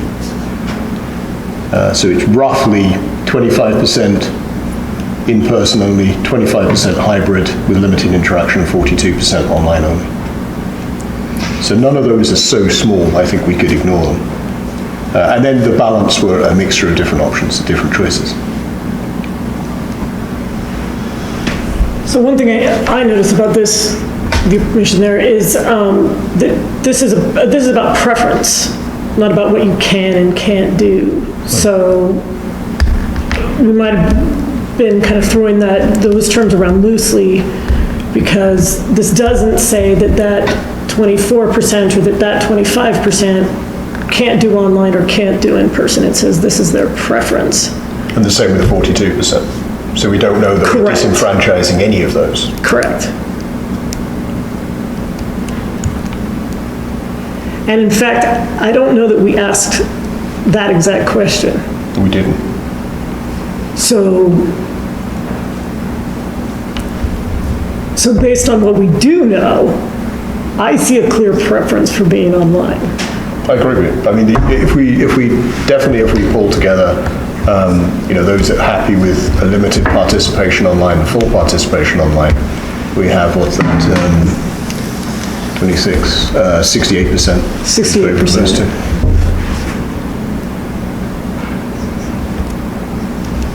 And I think if I recall correctly, at least when the state provided advice for under the Open Meetings Act, there was no problem with participation, telephonically or via computer. So I'm not sure if that's necessarily true from the Assembly point or from the Anchorage point of view. It looks like we may have a comment from John. I just emailed to find out, but my expectation is that at the end of the emergency proclamation, you have to have quorum in person of your board. That's what our current rules say. You have to have an element of live. Well, that's what our rules say, but we're wondering if we should put on the table changing the rules. Well, I think you'd be under the city rules. I mean, you may have, so you have local rules, but also the larger municipality rules you're under. And as of the end of the EP, all of the boards that do any kind of adjudicatory stuff, planning and zoning, board of adjustment, and so on, they're required to meet in person with no option. I think you do online, if you have to meet in person, you have to have a quorum in person. And the Assembly, we have to have an in-person quorum now. We have to do it in person. So I expect you guys to be under that. And I hope you figure out how to do a nice, smooth hybrid, because we haven't figured it out. I'd love to have someone teach us. Well, that worries me, but in the meantime, the other thing that worries me is this drastic drop in participation. I think we function better as a community when we have more community voices heard. And we had huge, now, granted, the land use meetings were kind of a pain. That roll call business. There were kinks in the system for sure. But for GBLS in particular, and for the sake of community conversation, here we get the minority who can and do show up and who can and do sit through hours. But having it online is just huge for people. And so many people gave me feedback about, maybe we wish that they were paying more attention and not doing their dishes and washing the cat while they were listening, but it's still more participation than this. And it's, and I think it helps. We've already seen, like on Facebook, for example, some reactions to some decisions that were made where people didn't know that they'd been made. I think that the more people that you have that are aware of decisions, how it was made, like the pesticide thing, that wasn't an easy decision. And so people who were around for the sausage making of that were able to kind of moderate the overall reactions when other people in the community found out about it. And it's still an ongoing debate, and I think that's all healthy, but I think we are setting it, I don't want to go back to what we were doing before if it didn't work as well. And if it's not what our community wants. So I just want to make sure we talk about it and consider it regardless of like, oh, the rules say we have to do this. Well, they were written before COVID, so a few things have changed since then. That's obviously definitely true of our rules. I don't actually recall seeing anything in municipal code that requires in-person attendance. It may be true for the quasi-judicial bodies, but we are not that. We're mostly advisory with a few tiny little corners of power. But definitely, if there is anything in code, we should look at it. Well, I emailed to find out. Yeah, thank you. But so it's not like community councils can do whichever works for them. And the experiences that you described, I mean, we had some people, 50-year-olds. Yeah. Learned how to vote. Right. It was incredible. So it's definitely a thing. And for some boards and commissions, they had trouble making a quorum because people are so busy and some of the ways the dynamic, they weren't coming in. But with Zoom, they can come in from their office, be there for an hour and so that's like, let's cancel the meeting to a quorum. So I think the whole world is trying to get this big.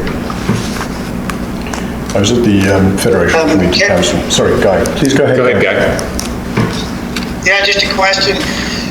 Do we have to decide, right away if, are we talking about every committee and implementing this for every committee? Some are one person, one vote, and maybe better in person. I don't know, but, with GBOS, with our group, possibly, run it just with GBOS to begin with and see how it works, and then the others stay in person until we get the kinks worked out. I think that was definitely the suggestion, that we probably should start with GBOS first, as if we're going to do a hybrid experiment, because we have a limited number of people voting. Although he's not just asking about that, right?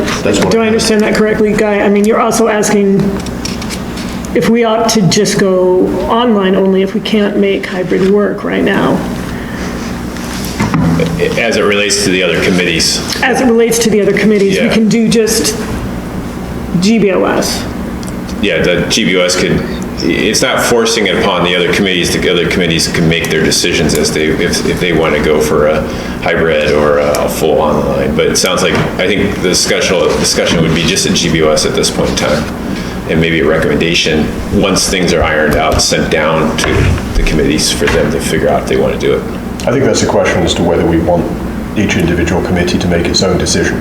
Yes. And have a variety of different models, depending which night it is, depends on whether you're online or in person only, or some mixture. Correct.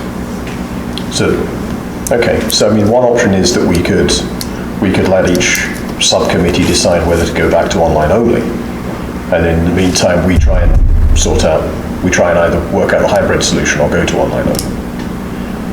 That's one possibility. I think we need to definitely find out what our requirements are. So I don't feel comfortable making any decision tonight unless we know what the legal requirements are. So if John has already emailed. I'll call Todd too, tomorrow. You could do the same, Kyle. Yeah. We'll get advice on that. Yeah. Mechanically, at least for GBOS, we have to go through it'll be effectively a 2-month process, because we can only vote on these at regular meetings, and we have to publish it 30 days in advance. So we'd have to have a proposal in front of us next month, which we then publicize and then have and then vote on it the following month. So we will be in person until August, although we can still experiment with hybrid options in the meantime. And I think that would be at least my recommendation for now. Once we get information from the municipal attorneys about whether meetings are required to be in person, we can probably do something next month to sort of free up the other committees if we choose to. But I don't think there's anything we can do tonight unless somebody else sees an option. Well, no, as long as we have started the process of figuring out whether or not it's, I guess, legally possible, step one, right? Yeah. And, so as long as that process is going, then. Yeah. Okay. This is just speculation, but I would assume that most people wouldn't attend meetings during the summer months, during the week, but they would in the winter, even though of the extreme situation of last winter. There's just generally less people coming to meetings in the summertime. I don't know, though. My experience has always been it's pretty sparsely populated, just kind of across the board, unless you're talking about something with forest fair, dog leashes, and golf courses. But other than that, it's pretty slim. Libraries. Or sweeps. Sweeps. Oh, sweeps. Which is okay.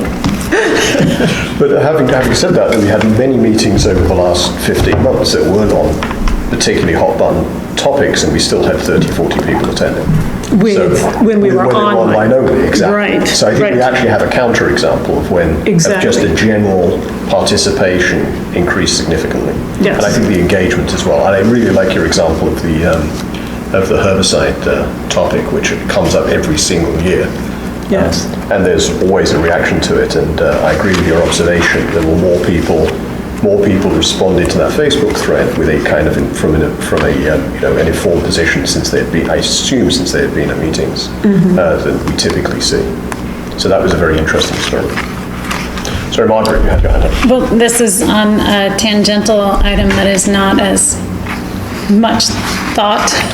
But what we have still is the rules and procedures where we were attempting to make a change that would surpass the end of the emergency orders, which have been posted now for 30 days. And I know what the answer is, but I need direction from you that it's okay to remove those, and we'll go back to our original rendition, and any changes that we make to the rules and procedures won't have the item on page 7, KF any longer. There's a little addition on there that we were contemplating approving if we were still under the emergency orders in order to extend the provisions of the online meetings. So again, it's really just an administrative item, but it would be really handy if you could tell us to remove that language. So we probably have a choice here of either voting on it and voting it down, or voting to postpone it indefinitely, which effectively kills it. I think both sound really interesting. So that's, okay. So I'd entertain a motion to look at the, I forgot which section it is. Okay. Yes, Page Article 7. 3, Section K, Part F. The suggested change in language there to postpone indefinitely, or postpone that matter indefinitely. I'll move to postpone indefinitely. So to delete that we had to add the last meeting. Do we hear a second?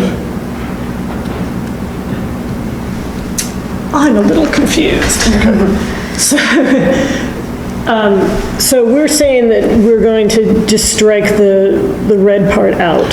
No, we're saying we're not going to add the red part. We're not going to add the red part. The red part was a proposal I remember that. to add it, so if the emergency declaration had not been rescinded suddenly, which it was, if it continued along the path we expected, then we would have the opportunity to continue online meetings by our own decision. But the emergency order was rescinded before we got the opportunity to vote on this, so the option of online meetings went away. Okay, I understand. But this was a proposed change to allow us. Right. I It's kind of moot now. remember vaguely, but I've gotten tangled in all the, right. I'll second the motion. Okay. So is this clear to you, what, Guy? I don't think you were at the earlier meeting, but what we had here is it was a proposed change to our rules, which would have enabled us to continue online meetings if the emergency order had continued through to the middle of June. However, it did not, so there's no point in adopting this rule change. So we're intending we have a motion to postpone this change forever, i.e. not do it. Was that clear, Guy? Yeah, a little bit. So basically, the language in red is a moot point. Yes, yes. We have not added it, but we have had in front of us the option to add it, but there is no benefit in doing so. Okay, any discussion from other board members of the public? So we will move to a vote. So the motion is to postpone the addition of language to item Article 3, item KF, to postpone this item indefinitely. So all those in favour? Guy, what was your vote? Yes, Okay, so that's 4-0. 4-0. that's striking that language, right? But we're not Correct. gonna- We don't add the language. We're not adding that language. Okay, so that's a specific item. So we're still back in the general discussion, I think. So we have, my proposal would be that we use GBOS as a forum to practice and to see if we can get hybrid working. In the meantime, we discuss at the next meeting, we probably should come with a proposal for changing our rules, either to allow hybrid or to move to online, and then we will have a vote about which path we're going to follow, and then introduce that language and move forwards. Pending the answer to. Pending any legal questions of requirements. Okay. Any comments from the public or from the community? Any thoughts? Do people prefer, it's obviously a biased sample of people who are physically in the room. So, does anyone prefer to be physically in the room? Kaylee?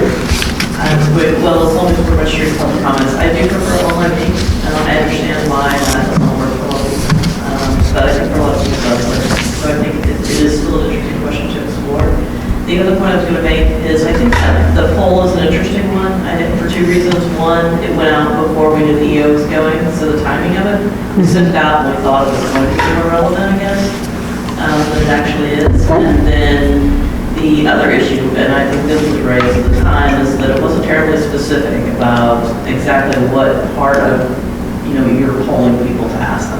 Are we asking, is your preference online versus in person, or can we do online versus in person? There's a bunch of sort of ambiguity, and ambiguity was in that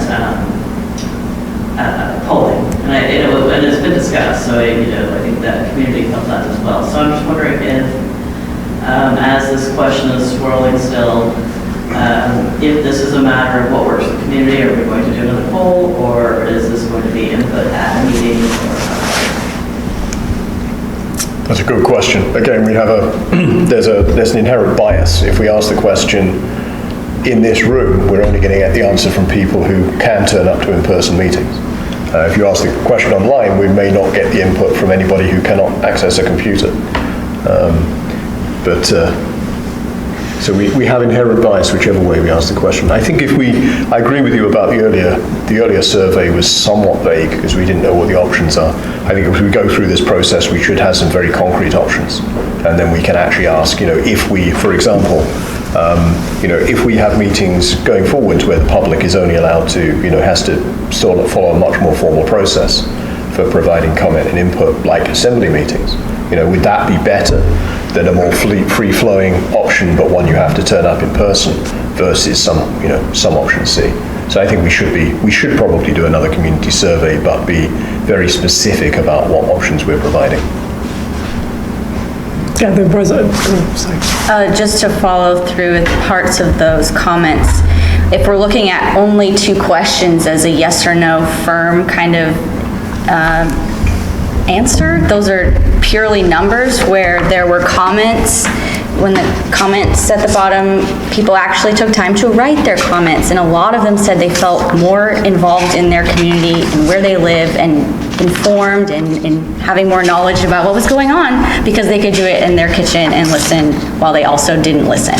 So that had something that is not a number, but something to think about when we make, and if we make a final decision, or just part of the thought instead of just the number portion.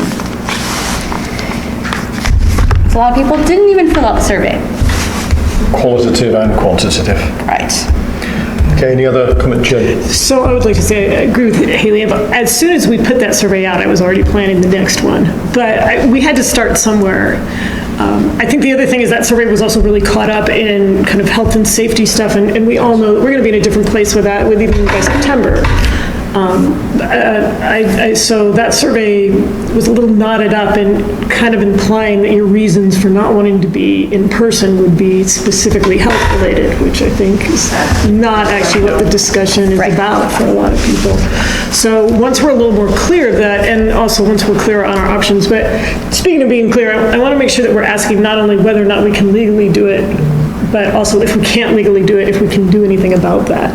So I don't want to just be told no. I also want to, if the answer is no, I want to know, like, okay, so it's no, can we do anything about that?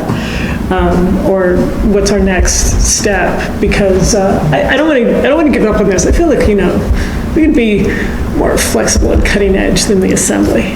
Oh, definitely. No offense. All right, that's all I had to say.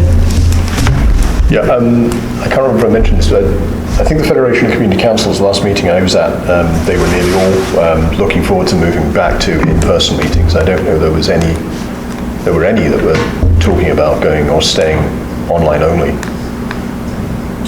Any community council. Yeah, I don't remember any of them mentioning that at the FCC meeting. I was at. Not aware, boy, some of them sure should. Yes. Should, could, and will. Okay.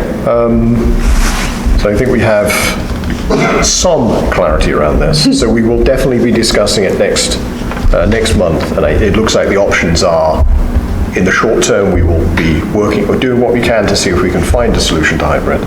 We will also discuss next month whether we can and should move to online only.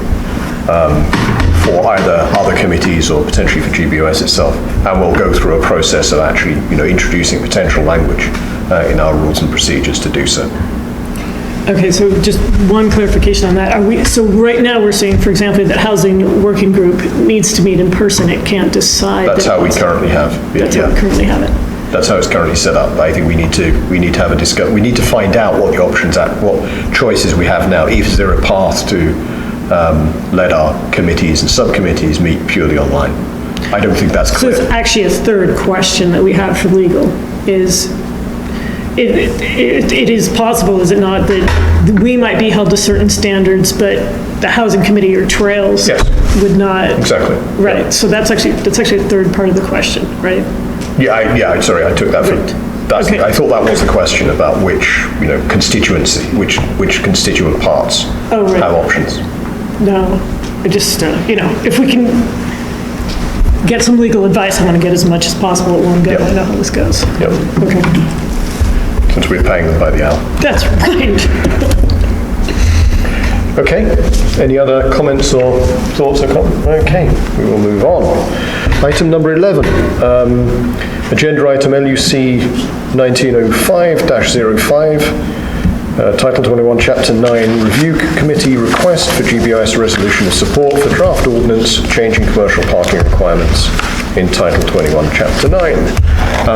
So this has been going on for a long while, and we thought we could just submit this directly, but when we looked through the minutes and what we've done in the past, it turned out we'd not actually gone through our local process formally. So that is what we are doing now. We discussed this at previous LUC twice and previous GBOS meetings, so we potentially can, we could, in theory, vote on it tonight.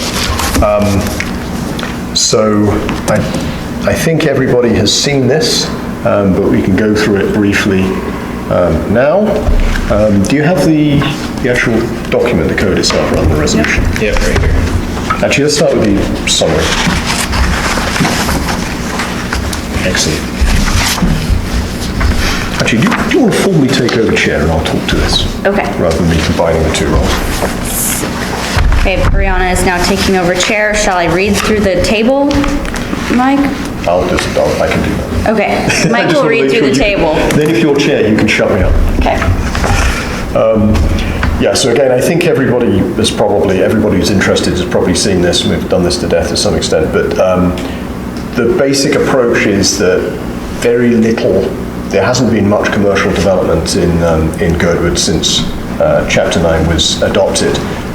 So a few years ago, a subcommittee of LUC was formed to look at several issues around this, and pretty quickly, one of the items that was seen as a main cause of this was the parking requirements we had.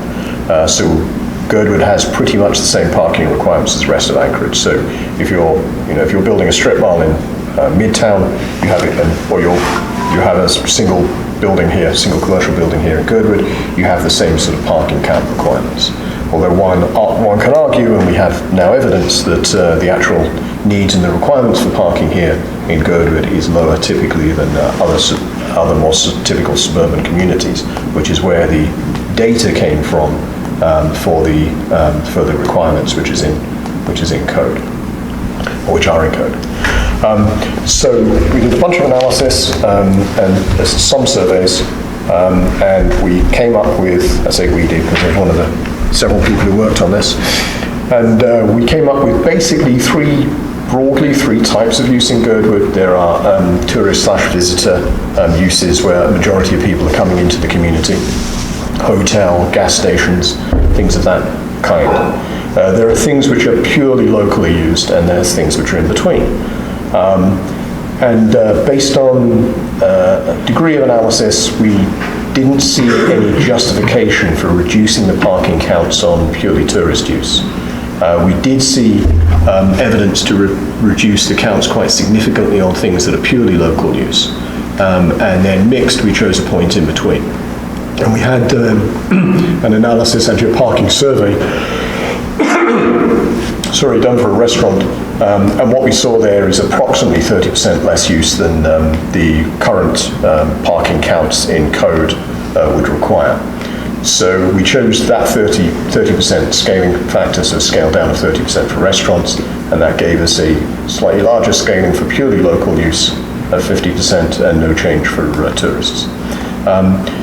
There's also an aspect about restaurants, so they have exactly the same density requirements, whether they're indoor service or outdoor service.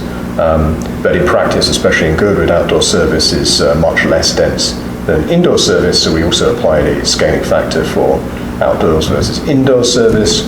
There are issues around landscaping of parking lots, which are problematic in winter when it comes to snow clearing. And there's also a requirement to pave all parking lots, which we do not necessarily want here at Girdwood. So what we did was come up with a set of changes which we think sort of right sizes the parking requirements for our community.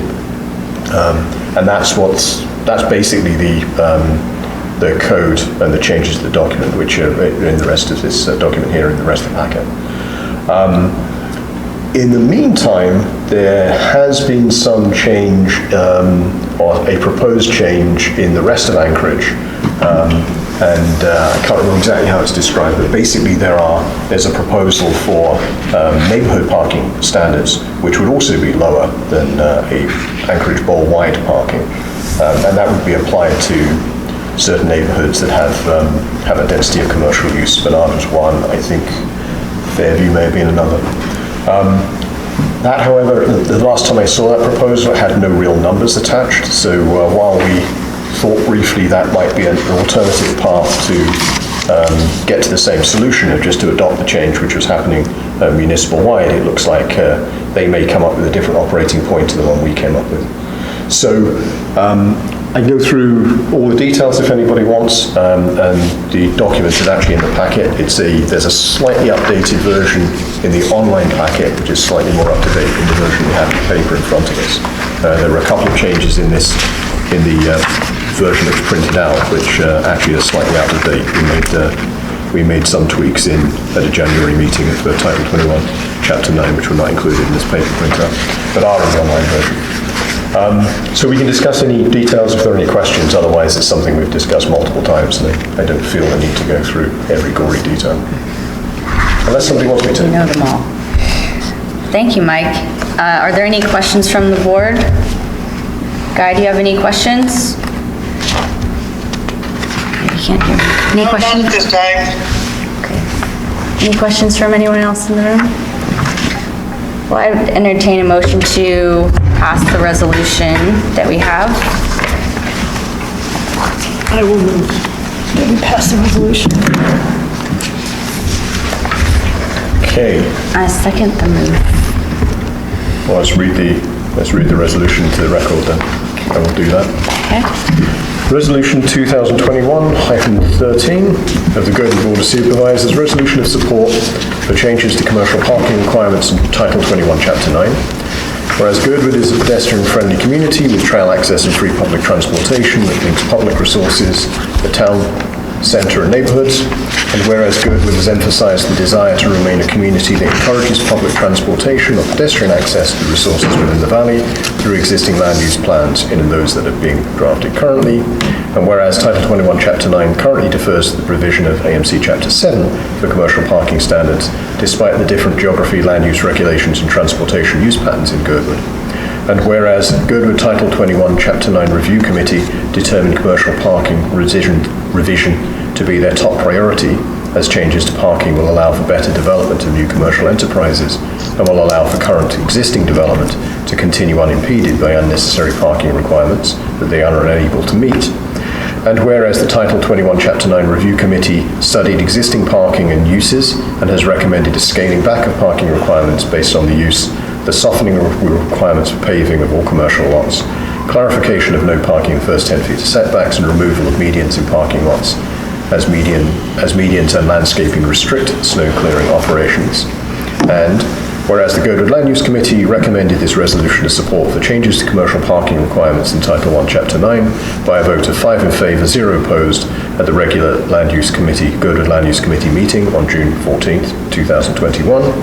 Therefore, in order to provide for the needs of the community and visitors and to maintain the pedestrian-friendly environment that the community desires, Girdwood Board of Supervisors supports the changes proposed to commercial parking in Girdwood as presented by the Title 21, Chapter 9 Review Committee, passed and approved, etc. Thank you, Mike.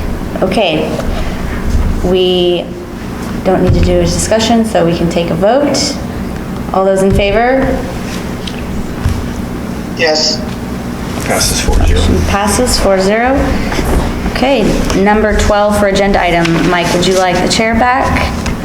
Yeah, okay, I'll take care. Great, thank you. Thank you. So agenda item LUC 2020-03-04, property owner request for GBOS resolution to support a conditional use permit for subdivision property at 755 Alyeska Highway. Patty and Brett Wilbanks. Hi, Brett. And this has been presented at LUC 12 stretch. Thank you. I find myself back here, Brett Wilbanks, with a lot on Alyeska Highway, and this is sort of the continuation of a year-long process to draw a line across the lot. And after coming out of the Land Use Committee with a resolution of support for moving ahead with putting this line on the property. So included in some of the handouts as an extensive narrative on how the existing project meets all of the land use requirements, meets some of the planning goals, and it's an existing building. It's a fourplex. The idea is that we're drawing a line across the lot, and it requires conditional use permit in order to support 7 dwelling units per acre, which is allowed under the code. But it requires the public process of seeing if there's any objections to that. There's really no changes to that front end of the property. It abuts Alyeska Highway. It has its own access, and really this is the imaginary line that puts us into conditional use necessary to complete our platting process to put this into 2 pieces of property. So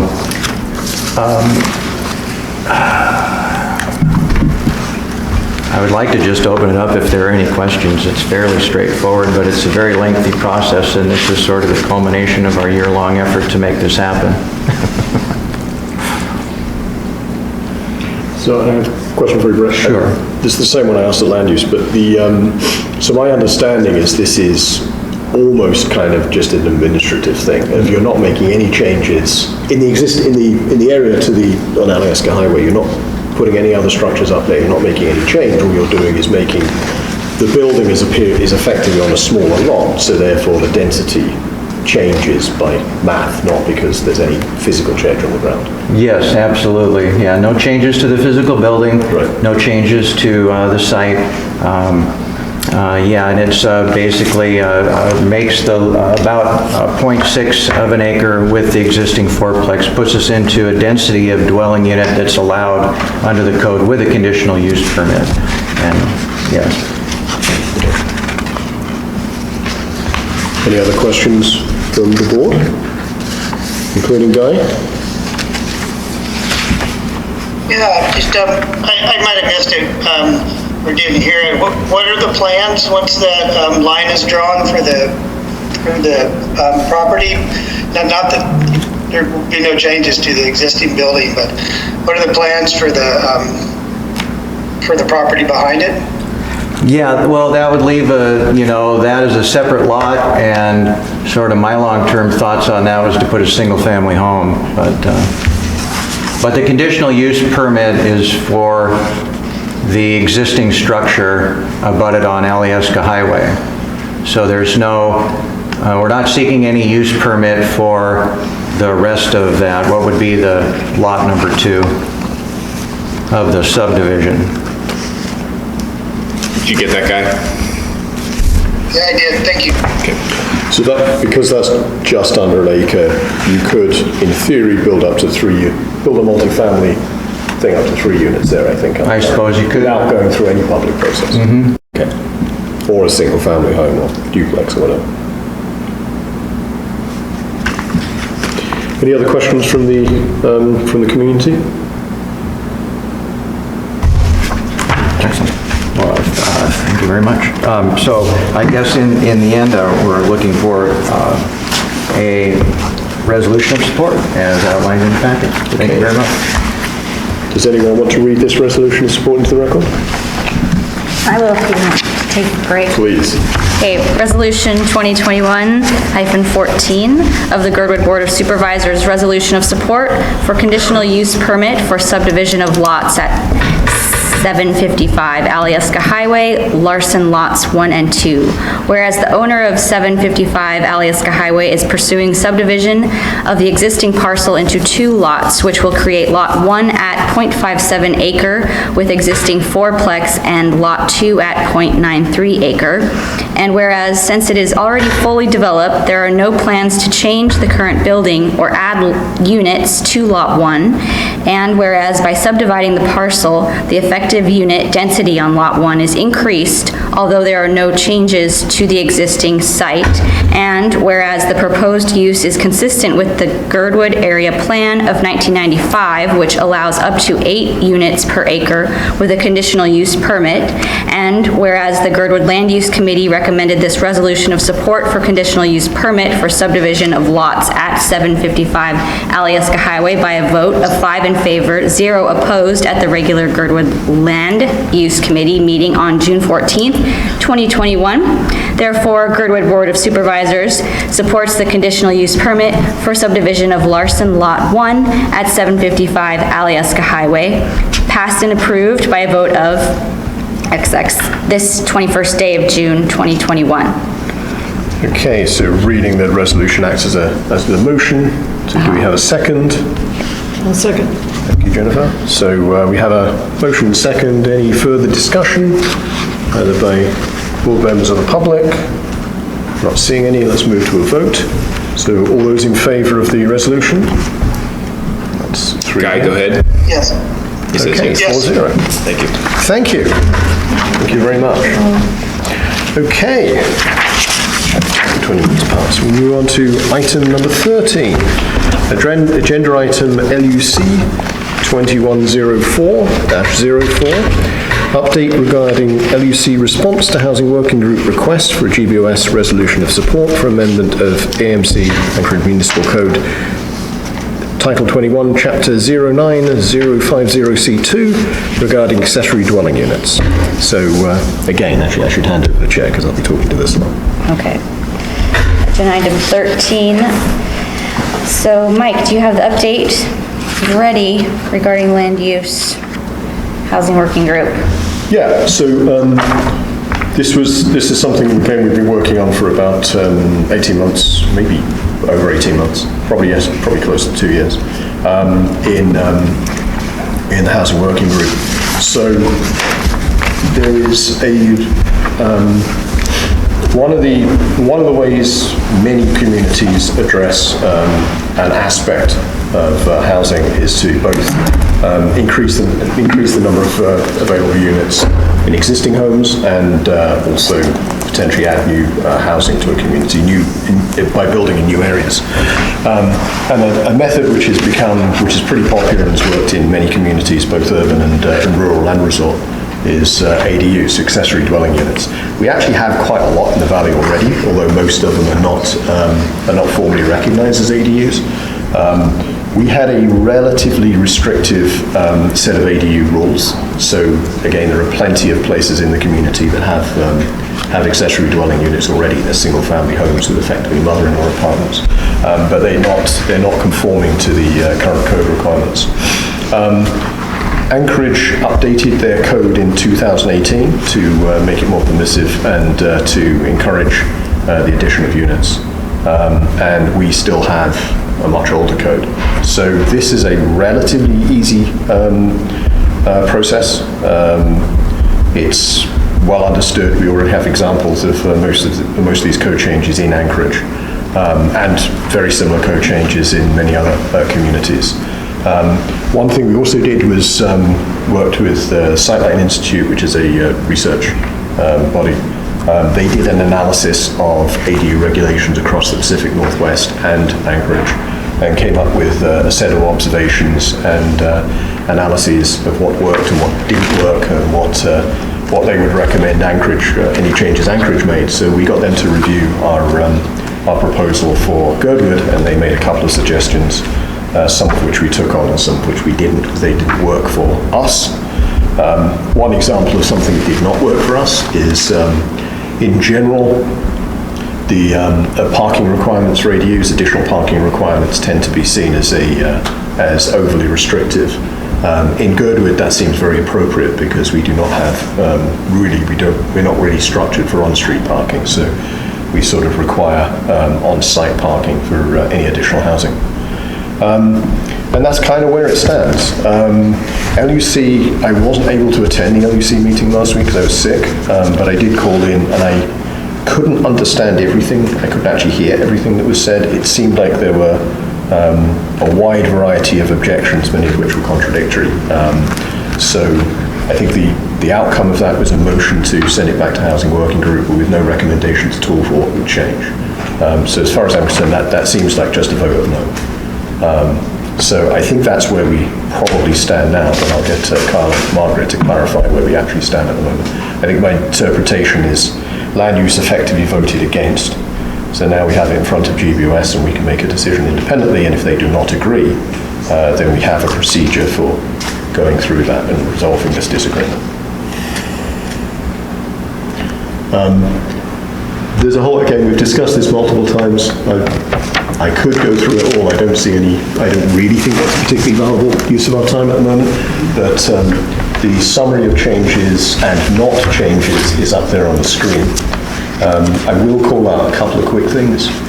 One is way down the list, owner occupancy is something, again, the best practices tends to be that you should not limit the option of ADUs to properties which are owner occupied. We currently do in our code.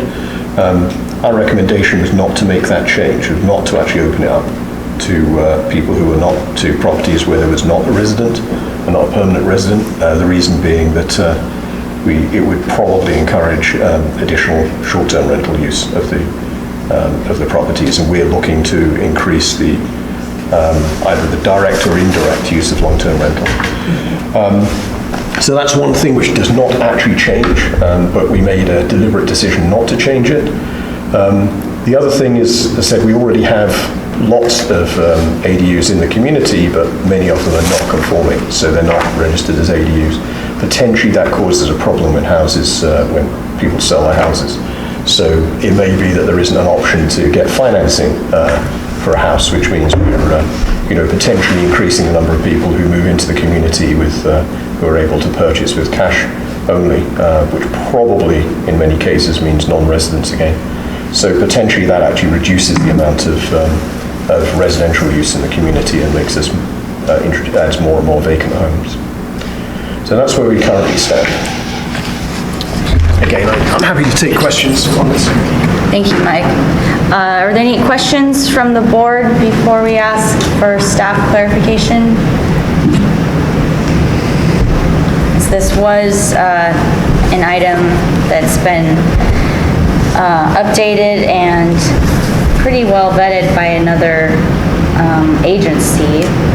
So I think that we should look at it as independent of what land use determined because of the inconclusive questions that Mike didn't get last week. I would disagree with Mike's analysis. Mike, as he mentioned, was not in the room during the discussion. There were very specific concerns about this, and it didn't just get voted down, it got voted pretty soundly down, although granted there were not a lot of people there, but as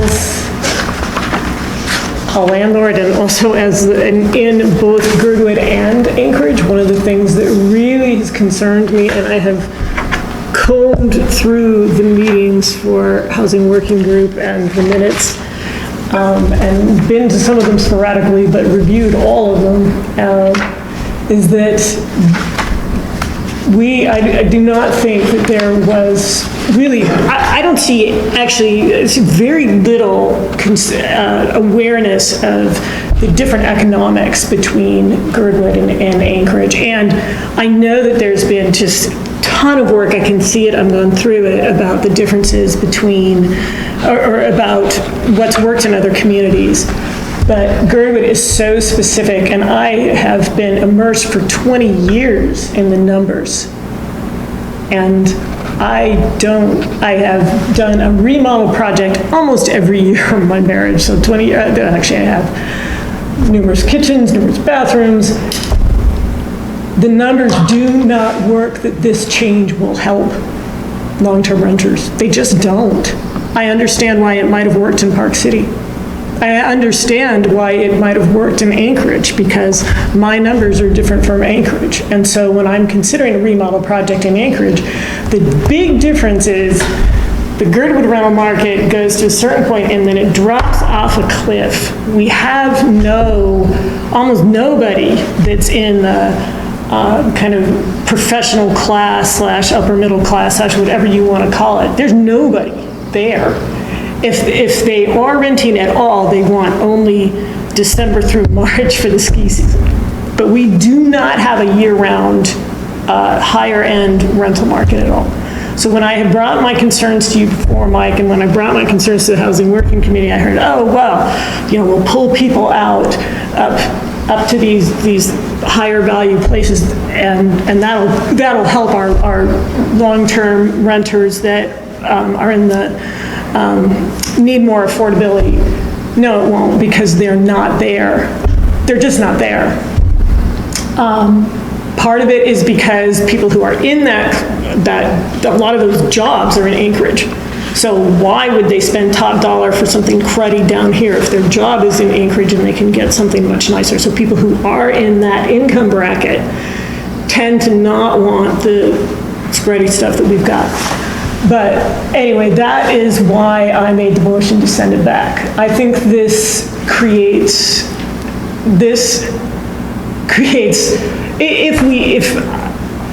if anything gets built at all, then we end up with more urban density. And we didn't have a mandate for that.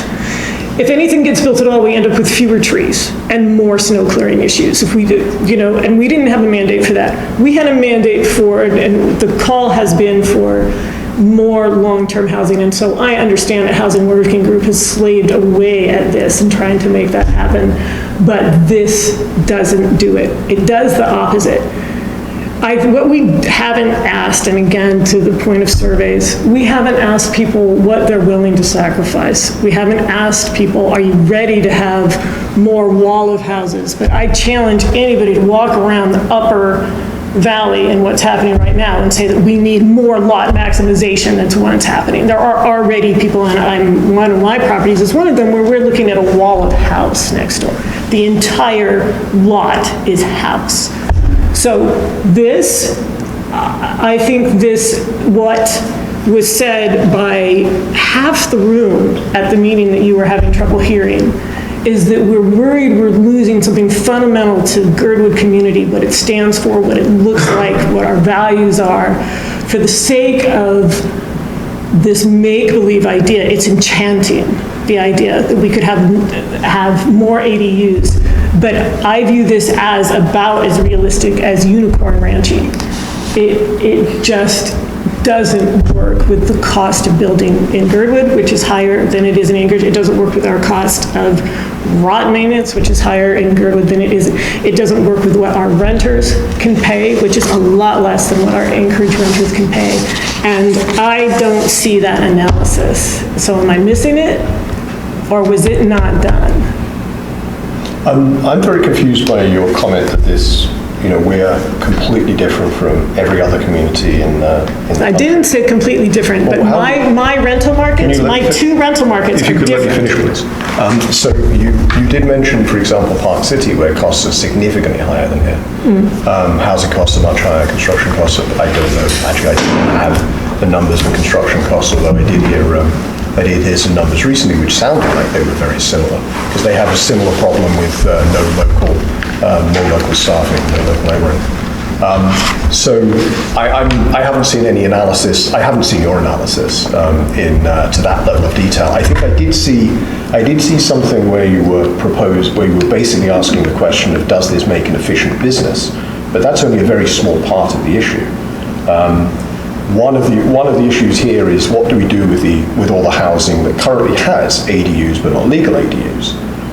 That's a problem which is not addressed by doing nothing. Many of the complaints or many of the comments you just made apply with our existing rules. So if we don't, for example, I believe the house you're referring to, that's a wall of house, is done under our existing code, this will make zero difference to that. So there is already a problem. This doesn't help in situations like that at all. And again, I haven't seen anything that says, if you're not looking at it from a very narrow perspective of basically what the business opportunities are, whether you're trying to use this as a way to make additional money, as opposed to, reuse other assets, increase housing in general, perhaps. One model I have heard is people who feel they're living in a house that's too large now, they would like to move to something smaller, not necessarily leave the place, definitely not leave the community. There is not appropriate housing at the moment for people, maybe seniors or other people who want to move to a physically smaller space.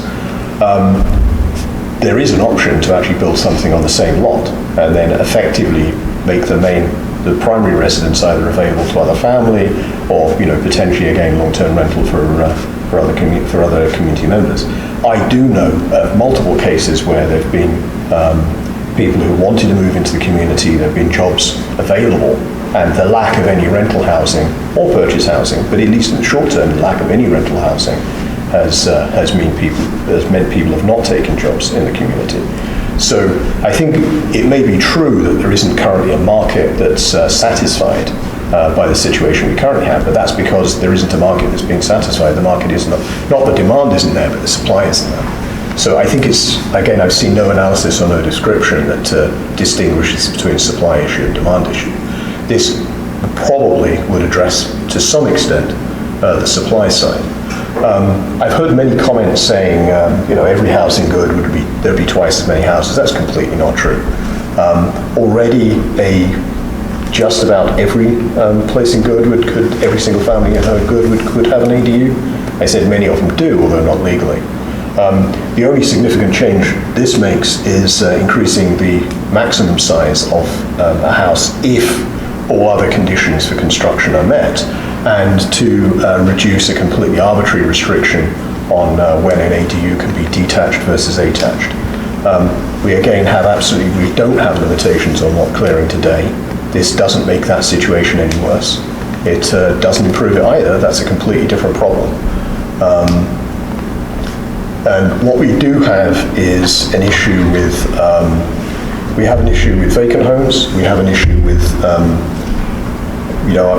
60 to 70% of our housing is vacant. Some of that is used for short-term rental. I don't know how much of our non-owner occupancy is used for long-term rental, although I have estimates from a number of different people. But it's very small compared to many other resort communities. This gives at least an option, and we've seen in other communities this work. So while I think what I'm hearing is a hypothetical argument against, whereas we have many practical examples of success.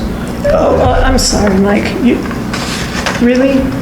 Because that's all I've heard, yes. No, because I'm giving you my practical experience of on-the-ground experience, and I hear you disagreeing with that because you don't want it to be true. Like this, for example, saying that people want to move but can't, that is very true. But it is not true that we have a whole lot of jobs that will pay for what current construction costs are. So, I mean, I wrote you a really long detailed email about this, I didn't hear back, so I've given you a chance to answer my concerns before. I'm sorry to take up this time, but I have laid this out for you before, that I've paid very close attention to the numbers, and it just doesn't work. Now, one of the big differences in Park City is they do have a lot of higher income jobs. Park City is much bigger community. A lot of the communities you're looking at are bigger. Anchorage is bigger. You need that. You need bigger partly for the more diversification. Now, if you can point to other communities that are smaller, there is another really key difference for us, and that is this business of having kind of only the resort as the main employer, and then other than that, it's primarily smaller businesses, which which have enough trouble competing on employment. And then the other thing that we really struggle with, and it may change with the Nordic Spa, who knows, I hope, but for our long-term renters, things are so much worse for them than they were 20 years ago, because what used to be a 1-month break is now a 2 to 3 month break. So it's not just what they can afford for monthly rent, it's what they can afford for monthly rent when you take 3 months out, because they now essentially have little or nothing from middle of September to middle of December. And that changed in the course of the time I've been renting. So I've been in the market 20 years, and what I've seen is that the disconnect between building costs and what people can afford has become like a canyon that is almost impossible. And the only way I've seen, I mean, I've run numbers back and forth on this, the only way I can see to make this work right now is with older mortgages, but there is nothing anybody has been able to buy, from what I can tell from the broker reports for the last 7 years, it could have realistically been turned into a long-term rental. So this is somehow or another postulating that we can do new construction as a solution. The only way I can see to do that is like kind of the mobile homes. But anything that you actually build with actual lumber, I mean, I'm about to spend $60,000 just for a part of a roof. And that's a part of a roof. That's not counting anything else underneath. And I think it's disingenuous to say that we're not increasing density if we're going to allow ADUs on smaller lots, if we're going to, and speaking of, sorry, the other thing is, I think in terms of hard decisions, Girdwood needs to start asking, like, this is not just about kind of wishing that long-term rentals were happening. And I know it really seems like mathematically, it seems like you encourage building and it happens and long-term renters move in. But I feel like you're ignoring that we've not wanted to face how little they can pay and how much it doesn't connect. And it's genuinely, people are so stretched and it doesn't connect to the building costs. And what they want is exactly what you're prohibiting. I know it's ugly, and I know most Girdwood homeowners don't like this, but this business of cementing the lack of dry cabins is exactly what most of our long-term renters don't want, because the only way they can build up, the only way they could ever possibly have homeownership is living as close to the land as possible. And there is no way they can do that with new construction ADU. They can't pay the rent, and even if they could pay the rent, they would then never ever be able to put roots down here. I've had a lot of talk with people from Crow Creek, and then for myself too. This is my story. I mean, my first place was a cabin with a tree growing out of it on Hottentot that was dry, and without being able to do that, without being able to live out of my truck, without being able to do that, I wouldn't. And so I feel like this accidentally does more harm than good. And as someone who has been really working with long-term renters, as I said, for 2 decades, I can't conscience this. So I'll address several of those points probably in reverse order. Yeah, you said it does more harm than good, and I'm unclear what the harm is. I understand, again, most of what you've said is, I don't see how this helps. I haven't heard anything that says harm, except the criticism that it will increase density. Yes, it will increase density. In many cases, what it will do is acknowledge that density has already increased, but there's no documented fact. So again, when you look through the 300 of properties or so which are actually owner-occupied in single family, a significant number of those I know have ADUs. They're just not registered as ADUs. So there are many which have mother-in-law apartments or similar. Many which actually have apartments currently used for short-term rental, but they're not registered as ADUs because they're not conformant with the restrictions that we currently have in code. So some of this code change is just going to acknowledge the reality that we have now with no changes on the ground. I do not expect, there's again evidence from other communities is this does not create a huge glut. It's a small part, it's a small solution to a much broader set of tools that we have to do. This was seen as relatively easy compared to regulation on short-term rental, definitely compared to financial incentives or ways to support infrastructure development by using government money. There's a lot of other tools that we can do, that we can potentially use, and this is effectively one of the simpler ones to solve one component. So it is not going to solve all of our problems. It's not going to provide, a solution of an extra 200 units for the lowest income in the service industry. It's not going to do that. What it's going to do is very likely is produce a small but an increase in housing, and there are restrictions in here which decrease the likelihood that it's going to be exclusively short-term rental just by the fact we're restricting where it can be used. If we had short-term rental regulation, which we would like to have, then there are ways in which we can incentivize ADU development and as a kind of offset to short-term rental. There are various options we can do there, but that's part of a different discussion, not part of this discussion. The other thing is, as I said, there are, and I think as you've been to a lot of the housing working group meetings, there's a whole range of problems we have here. The problem is not just availability of rental properties to the lowest income distribution. There's problems with availability of rental properties all throughout the income distribution until you're really dealing with people who only purchase. There's also a problem with what options are available to somebody if they want to purchase. So, as I said earlier, there are a number of structures, a number of properties in the community now which have ADUs, but they're not legal ADUs. So you have the option, if purchase is a possibility to you, you don't have the option of using it as a legal income stream. You may not even have the option of buying the property using financing. So that again provides a disincentive and a skew in our housing market now. So what I did here, I did listen to the audio of last week's meeting, and what I heard is no coherent story at all about what changes are required. What I heard is objections to any increase in density or any increase in housing at all.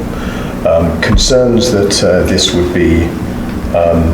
would result in, hundreds of new units, including more and more additional building and construction in houses which are currently owned as second homes, whereas it explicitly does not do that.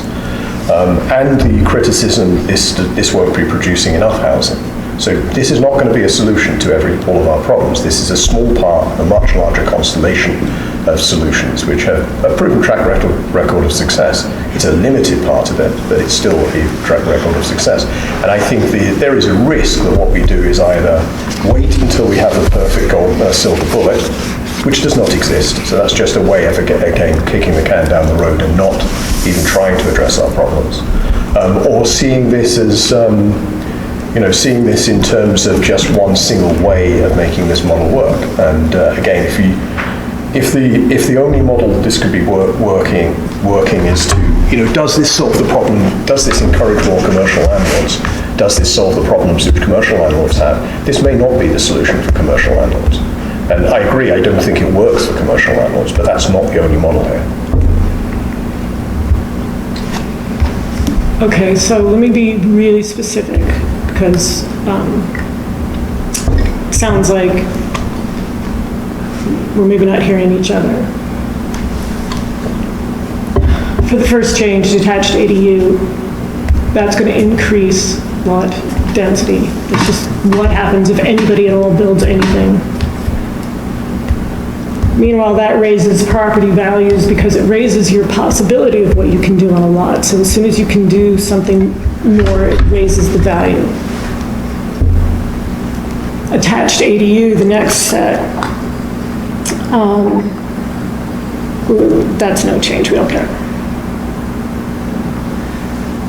Minimum size,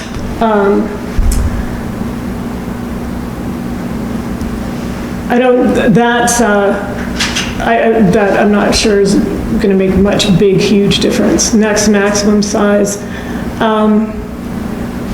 that increases density right there too. And again, I don't see, and meanwhile, so you're increasing your maximum size, but you come down farther and you're now changing from having no limit on your number of bedrooms to a maximum of 2 bedrooms. But the only way Girdwood renters are making things work is, one, as I said, living as low to the ground in true roommate situations. And so in order for anyone to build something that from the ground up, I mean, that you need to, as we said, the average rent is, you set your rent at about 1% of your building costs. With the building costs at where they are right now, it is impossible to build anything that comes in at the $1,200 for a 1-bedroom that is right near the max of what Girdwood can pay. And I keep hearing you want to say that that's not there, or that we have more of a middle than we do, but it's just not there. Like, I have rentals across the spectrum because I also help consult with other people, and people have a beautiful house that they would like to switch over from being, or for people who built an absolutely gorgeous 4-bedroom house and wanted to rent it to a family, couldn't find anybody. They're renting at a little loss to 5 people in all separate cars, because that's our rental market. It's people making whatever they can to make work. But we don't have this family of 5 with a combined income of $175,000. That's just not. If they can buy, they do. Or they're based in Anchorage and they stay there with the nicer accommodations. Moving farther down, your dry cabins, there's 2 issues with this. One, silent on this, quote unquote, implied. When I talk to architects about the changes that you were making, they say that, you're already not supposed to be building those, but that is the holy grail. I mean, I don't know if you look at it, I save every single request that anybody makes for housing, because that's part of my market analysis. A huge percentage is dry cabins, because again, people are just, they want to build up, they don't just want to maintain, they don't want to just barely scrape. And you're cementing that they can't. That is one of the points right there where it's more harm than good. So a long-term renter is looking at this. You're raising property values, and that's step number 1. You're increasing density. So much of what they like about Girdwood is now not available. You're increasing what people can do on their lots. So when you change from 750 to 900 square foot, that also increases property values. I should be happy as a property owner, but I'm too emotionally invested both in my own life that I lived and also in what my tenants are living. Looking at this from their perspective, this does nothing for them, and it hurts our Girdwood ethos. They would beg you not to do this business about the dry cabins. And when I brought this up again and again, I get slammed for somehow or another supporting substandard housing. I'm just supporting choice. And I know most Girdwood, this is tough for me, most Girdwood homeowners don't want it. I had this too, someone in my backyard living in a tiny little cabin, totally illegal, peeing in the backyard. I get it, but there's a part of that that's, if we're going to make that decision, we need to be honest about it. If we're gonna do this and we want it to do it for our builders and our architects and our property values, then let's do it. But we're doing this for long-term renters. we might as well say that we're doing it for Myanmar or the children of the border. If we're doing this for long-term renters, we're not doing them any favors with this at all. Okay, so you keep saying this increases density. I'm still unclear exactly what you mean by that. I thought I understood, but then based on what you just said, I don't understand, because maximum size, obviously, if there's one unit or there's no units, the size of the unit is irrelevant in the density argument. Sorry, Whether that it's first one? detached or Maybe I'm not understanding, so can you explain to me? That very first one, I'm seeing that you can only build a detached ADU currently if your lot is greater than so many square foot, and now you can do it on any lot. Right. So how does that not increase? Because you can build it, whether you build it attached or detached, it has exactly the same impact on density. So having an ADU effectively is, in terms of the number of housing units, it makes the same change to density. If you have an attached or a detached, if you have two in half an acre, you've got a density of one. A density of, if you have 2 units and half an acre, you have a density of 4, whether it's attached or detached. So that itself doesn't change. If what it's doing is by enabling people, if people have a preference for a detached property, if you're 16,780 rather than 16,800, and that's the thing that stopped you from building an ADU, then yes, it encourages building. But it doesn't, in principle, there's absolutely no change in density from that perspective. And definitely the size of the unit doesn't make any difference at all in terms of density. The point about dry cabins, they're not legal now. So, I think what you're saying is that if we have a requirement that if you're going to have legal housing, it has to have sanitary facility, it has to have running water and sanitary facilities, and that's not something Girdwood either can afford to do or can do, then we're again not making any changes. It practically, if dry cabins are being used now, they'll continue to be used under exactly the same circumstances. They're already prohibited effectively. We're not doing anything we're not even really encoding it, because this is already a requirement elsewhere. So Anchorage would ask, and anybody else would ask, I mean, my understanding is the city does not like when we do this, when we reinforce code, because if you change it in one place, then you have to make sure you change it in all the other places. I think you're going to, sorry, Point of order, we need to have a motion to extend the meeting past 10 PM, and then beyond that, discuss whether to extend this topic. Is that what you were going to say, Kyle? Yeah. Okay. I move to extend the meeting beyond 10 o'clock. I'll second. I second that motion. Thank you, guys. Okay, you can continue. Should probably vote on it. Oh, let's vote on that. All in favor of extending past 10 o'clock? Yes. Okay. 4-0, motion passes. Okay. Where were you, Mike? I think actually Jen was speaking. Okay. Jen, you said something about Anchorage. So if Anchorage... Oh, sorry, I understood that we have to... So decide on a time? Well, do we have to decide whether to keep talking about this? Because if this is just Mike and I hashing this out and nobody else cares, we don't have to do this. Well, we haven't... I think other people care. We haven't allowed this. Jennifer, we haven't allowed staff to speak to it yet, or public, because...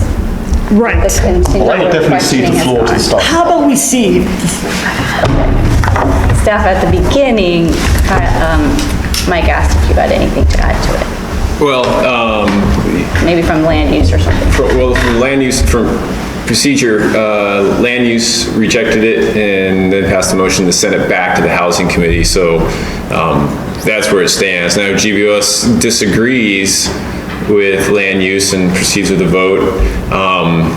The operating procedure is very clear in the sense that you would probably have to return and discuss the disagreement with land use in a joint meeting, as there's no real deadline associated with this item. It isn't like there's a hearing next week that this item is going to be presented in front of, and there's no time to, if there was a hearing, then you would have to send the opinion which shows land use and GBOS's opinion. So if you want to go that route, that's what's going to happen. If not, you can table it and then send it back to the housing committee to work out this discussion. I think you said it had to be a joint meeting. I think our current process is that we can hold individual meetings and discuss it again and then have a second vote. And then a joint meeting would be the resolution after that, I think. Or maybe we have the choice. If the board was to say, hey, we're gonna disregard what land use said and move forward with approving this ADU changes, you would still be required to go back and talk with land use to see if you could come to a compromise and work out the difference. If not, then you move forward with the two opinions being represented in whatever sort of resolution or letter you write associated with this motion. I think my recollection is that we can do that either by a joint meeting or by passing through the normal monthly LUC. Correct. You could do a joint, you could do a special joint meeting, or you could do through the regular meeting process. Just seeking that process. clarification. Thank you for that clarification too. I was curious about that. Are there any questions from the public about agenda item 13? Yes, Brendan? This is a question about a topic. I've asked it a couple times in the past about ADUs in general, never really gotten don't recall getting a good explanation or answer about it. These changes, how do they affect the vegetation rules that are associated with construction for the community? I can see that being potentially an issue of sort of, if they're not subject to the same vegetation rules, I can see that potentially being an issue of basically sort of, for lack of better words, sort of deforesting the character of the community, if it happened on a large scale. But I don't know, does anybody have any sort of... I do recall you asking that question. I think my answer is I'll have to go away and check, and I have gone away and checked. Okay. So it has no impact on the vegetation rules for residential development. Currently, our residential development does not have any requirements for vegetative buffers for residential. It does for commercial. But for residential, you can, if you wish to clear the whole of your site, you can clear the whole of your site. I thought it was something like 75%. No, there's issues about permeable surfaces, but there's no issues in terms of tree removal. You can actually clear the whole thing according to code. This actually came up again in in commercial development in residential zones as well. So like which is really only GR1 and GR3, GR4. So there are limitations if you're adjacent to certain other uses. But even for commercial, it's not very restrictive. For residential use, it's not restrictive at all. I was surprised. Because the community does do a vegetation inspection after construction. They do send somebody down? I think I don't think there's any inspection after construction except for land use permit. Technically, it's landscaping. Right, yeah, so that's about permeable surfaces, I think. Yeah, not from tree removal, which I think is the primary concern. Thanks. Any other questions from the public? Okay. Well, from here, what we could do so that we don't take up, so that we can get to the rest of the agenda, is decide as a board where to move from here, considering we're missing one person, but we do have a quorum.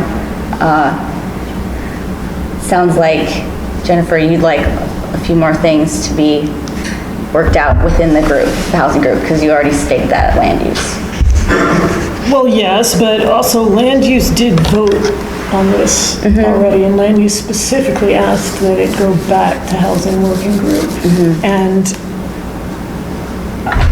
there were specific problems that were mentioned, and so land use asked that those be addressed. So I feel like if we vote on this now, we're saying, well, land use, you don't really know what you're talking about. Could you articulate what the request was? Because there wasn't anything in the motion. What I heard during the discussion were multiple points which were sort of contradictory and in many cases factually incorrect. So I'm not sure what the request actually was other than send it back to Housing Working Group with no recommendation for specific changes. Well, I feel like I've made my points. I don't want to pound it with a heavier hammer than I've already used. Although it occurs to me, Mike, that I think we might have been using density in different ways. I think you were using it, correct me if I'm wrong, to speak of like overall population on a lot. The number of housing units in a given area. That's how density is And defined. I was using it, sorry, let me rephrase it then, as lot coverage. So I view this as increasing lot coverage to the detriment of natural foliage and trees. And I know you say that we're not changing current requirements around tree clearing, blah, blah, blah. By definition, if you build a detached ADU, you're almost guaranteed to be cutting down trees unless you are by some miracle on a already completely cleared lot in Girdwood, but those are very rare. So by definition, you are cutting down more trees and increasing the overall lot coverage in a way that I don't know that we want for the sake of more short-term rentals.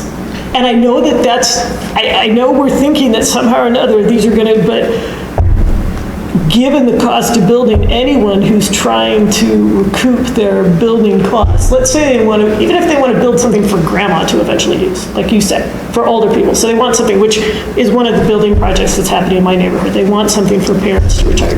In the meantime, though, given building costs and to pay for it, you cannot recoup those building costs with long-term rentals. You can only recoup them with short-term rentals. So that's one of the things that I say that's doing more harm than good. We're increasing lot coverage for the sake of more short-term rentals. I don't think there's any support for that. Yeah, well, again, hypothetical. Is it okay if I just address one specific thing? So the road air floor air ratio, that's the issue that addresses lot coverage in terms of the actual amount of space you can occupy. Sorry, can you say that again? FAR, floor area ratio. That's the measurement that's used to address the coverage of structures on a lot versus the lot size. That doesn't change. So now you can build a big house on a lot. This doesn't allow you to build anything bigger than that big house would be. It's exactly the same restriction. In fact, that's something which is often relaxed in other communities, and we made the decision not to do so. But how does that relate to, like, by definition, if you are encouraging the development of ADUs, you are encouraging more lot coverage? That's not necessarily true if it's attached. Unless the thing is floating.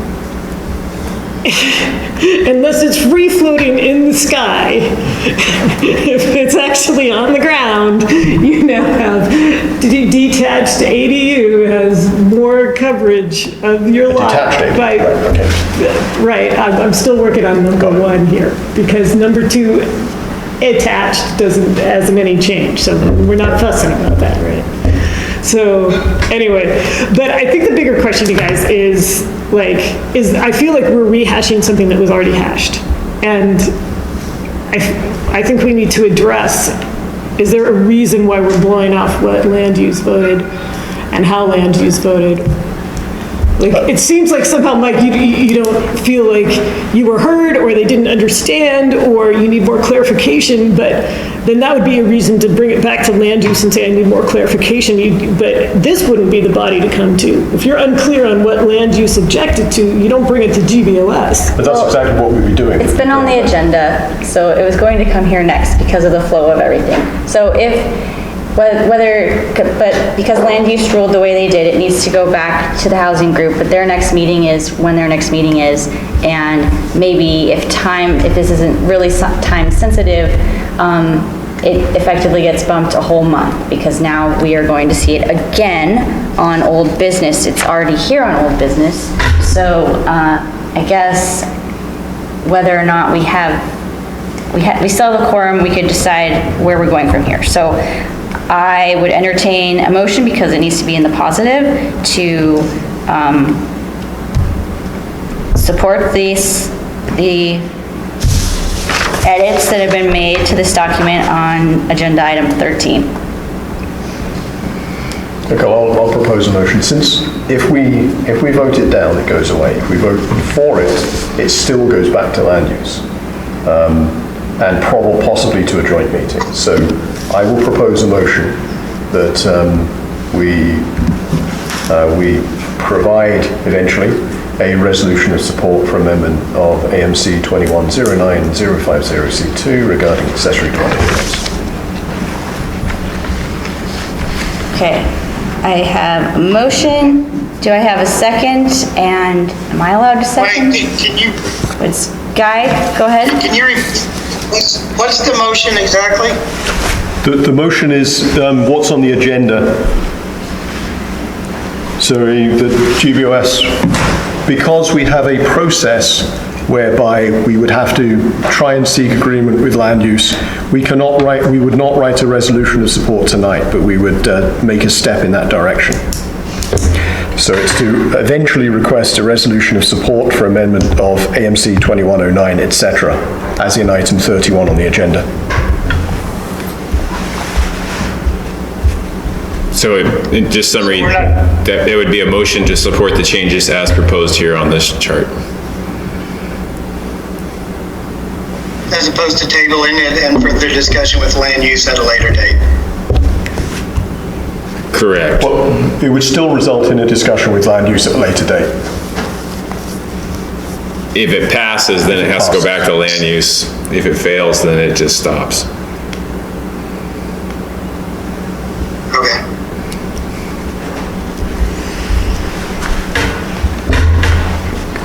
Okay, so you have a you have a resolution. Is there a second? I'll second. Brianna seconds. Okay. Any further discussion? So we can do a roll call, or all in favor for what I just said. It's getting late. A letter of support. Eventual support. All those in favor? Yes. Opposed? Motion passes 3-1 in favor.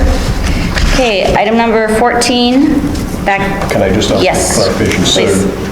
So, this is a staff clarification. So, does this go back to LUC, or do we have to do a joint meeting, or will we find? You're going to have to do a joint meeting because you'll have to be in session as a board. So you can either schedule that meeting for the regular meeting, and you could have a section where the joint comes together, or you can do it before the regular meeting in that aspect. But as a board, GBOS will primarily be in session, and LUC will be joining you, because it will be a GBOS meeting, which is run by GBOS, and LUC is part of it. So, which means the LUC officers will be there, but it would be open to the public as well, so. Okay, good. If you'd like the chair back, Mike, for item number 14, Girdwood Lions Club. Kyle. Thank you to everyone who took part in that, especially John. I appreciate the discussion. Item number 14, Girdwood Lions Club and Girdwood Parks and Recreation requests for an unknown amount of money for the Boutte Company to begin permitting and plans for pavilion and amenities for Lions Club Park. So I think this is Kyle for you to take. Yeah, and at this point in time, we don't have a proposal ready. We just haven't had time to get it prepared. Okay, so we'll discuss We'll this. table that. Should it be ready? Will it be ready next month? We hope so. Okay. Agenda item 15, item LUC 2105-06, request for GBOS letter of non-objection for retail marijuana store, license renewal M19277, the Herbal Cash. Brent to present. Hello, my name's Brent Kars, box 822. I'm the owner and operator of the Herbal Cash. I'm here for my yearly renewal for the retail marijuana business. A little update is, we've been in business for about 2 years now. We were open 7 days a week this last year, and looking forward to continuing business. We haven't received any negative feedback from the community or any customers. We're happy to be part of this community and would like to continue that. about all I have. Was there any questions that anybody had for me?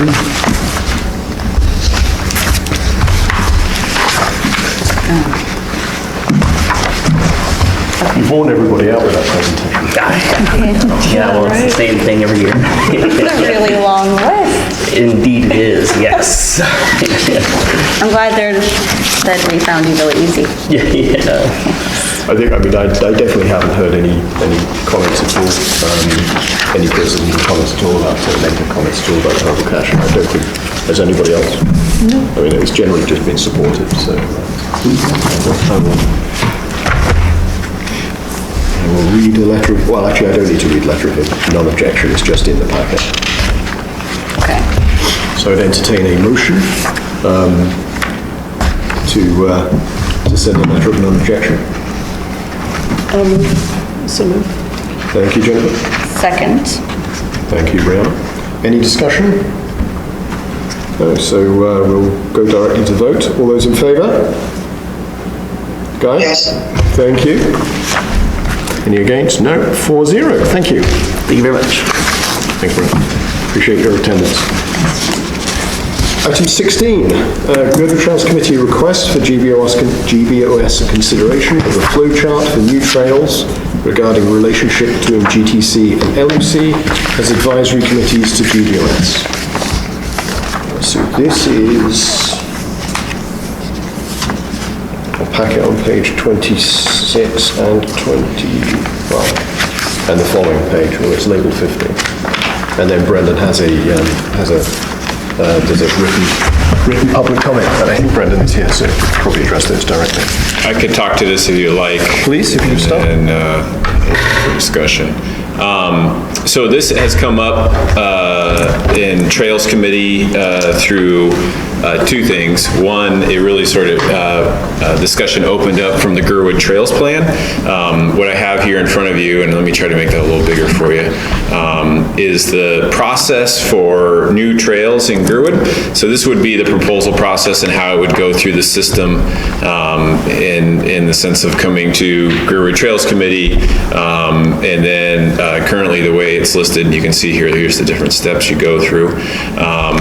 It would go to Girdwood Trails Committee. If they voted yes, then it would move on to Girdwood Land Use Committee. The Girdwood Land Use Committee said no, then it would go back to Girdwood Trails Committee to either make the corrections or to have it just die. And then if they did make the corrections, it could go back to the Land Use Committee, but the Land Use Committee, the way it is written now, could stop the process. It could still go on to GBOS, just like we just had the discussion tonight with the ADUs, and then GBOS could consider both what has been advised to them from Trails Committee and Land Use, and then GBOS could make a decision based on that. But once again, most likely, if GBOS agreed with Trails for their approval, but didn't agree with Land Use for their non-approval, then that would have to be represented in a letter going on to the next step, which could be UDC or the planning director for planning review. So what has come out of that discussion was a motion from GTC for GBOS to advise them, and probably also LUC, as to if new trails need to go through LUC for approval process, or can they come directly from GTC to GBOS without going through LUC, as both are seen as advisories to GBOS, as subcommittees of GBOS. So yes, that's where we stand right now. Let me know if that was mud or if it was a little bit clear.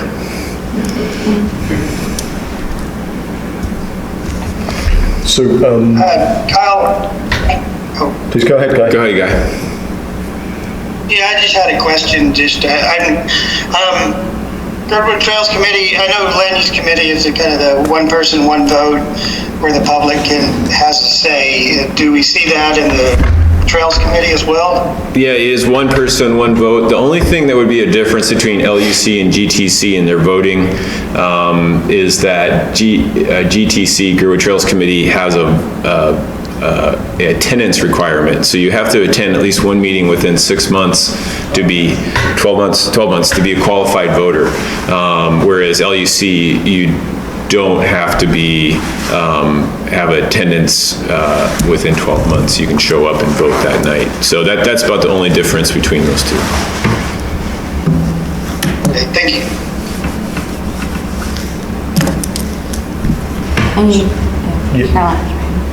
Yes, sir. I just wanted to add what Kyle said, that it was more like, what was the correct procedure? Like, are the Trails Committee and Land Use are equal bodies under GBOS? Does it need to go, or should it go, or does it not go? Trails and Land Use,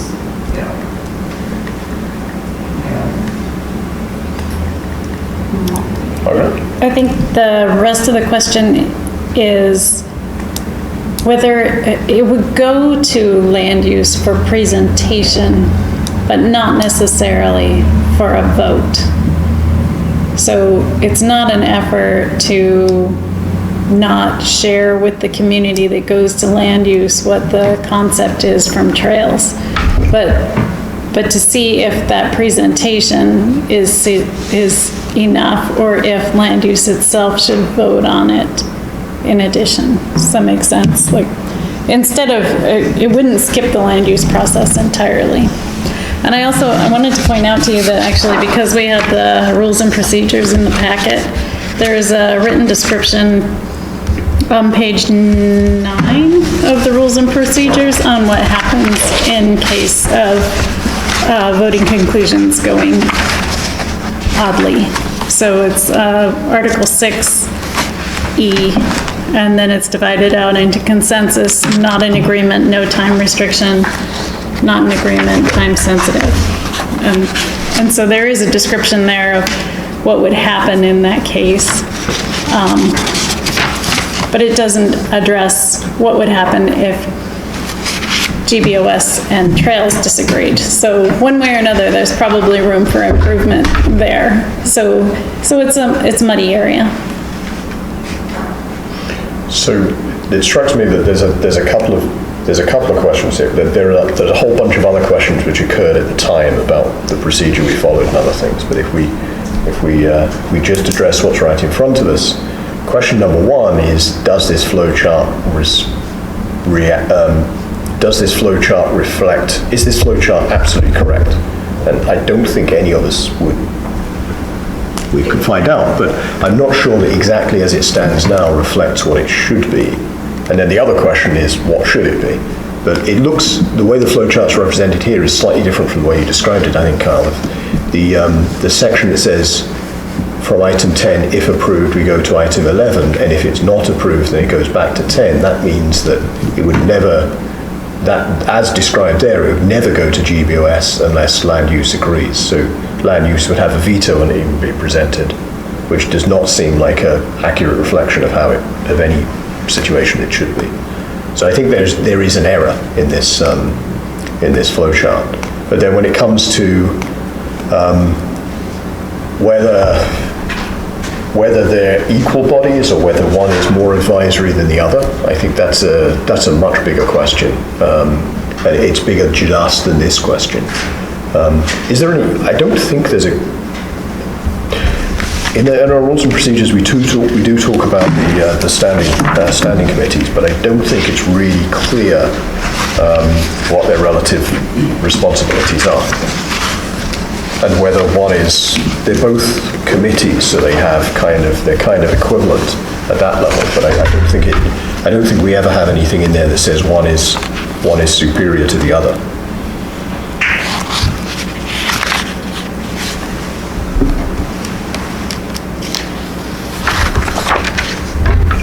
Well, an idea, if they were equal bodies and not one inferior than the other, then number 10 could be split into two boxes, and say that it goes from 9 to 10, and it shows both Girdwood Trails Committee and Land Use Committee. But I think that it may be in this order because the Trails Committee is always the first Monday or Tuesday of the month, but Land Use is the second or third week of the month every month. So that's maybe why it went to Trails Committee and then Land Use, although the Trails is the sole purpose of building a trail, you go to Trails Committee. But it is, that's not a suggestion, but it's just a way of looking at it. The order. Right. I think the other thing we should look at is on page 4 of the rules and procedures, we do state what the purpose of Trails Committee is and what the purpose of Land Use Committee is. And it's very clear that it says that Trails Committee functions as an advisory committee on all matters related to trails. And Land Use is more general, but Trails has the specific responsibility of trails, obviously. So I think that does not justify that again, Land Use has veto or is superior in the case of any trails issues. I think we have they're at least parallel, and then there is the question as to whether they both vote, and then what the process is if they both vote. Trails votes. I don't think we have any question about that. But I think there is a question of whether the Land Use Committee vote is necessary or just a presentation. And then what the action would be if there's disagreement. It shouldn't be that Land Use has absolute veto over it. I agree with that, and I also agree that Land Use could have the presentation, but then they don't have the requirement of voting. Or they could do a non-objection, but that's sort of like voting. So for feedback for Trails Committee, it could be that Land Use receives presentation but isn't required to vote. Because either way, it's vetted by the Trails Committee and GBOS. And then a lot of community involvement, because that's 6 presentations or 5. Now we also, I don't think we can prohibit, you can say the Land Use can't vote because it's a member-driven meeting, and if people choose to raise motions and vote on it, they can. So it's whether there's a requirement to vote or not.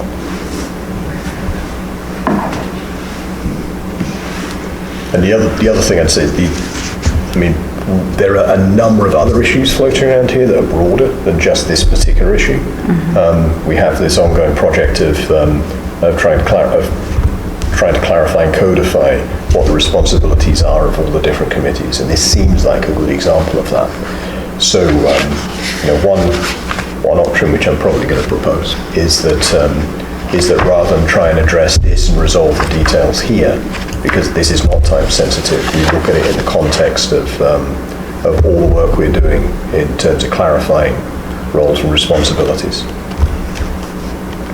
Unless there is a time requirement. We need this to be this needs to be in the Trails Master Plan. This comes out of the Trails Master Plan, so this would be... we have public comment for at least the next month or so. Correct. And what's the schedule what's the expectation of this being adopted, or at least going through local public process? Well, probably fall, early winter. We hope to be in final draft stage. Okay. One thing was we don't have a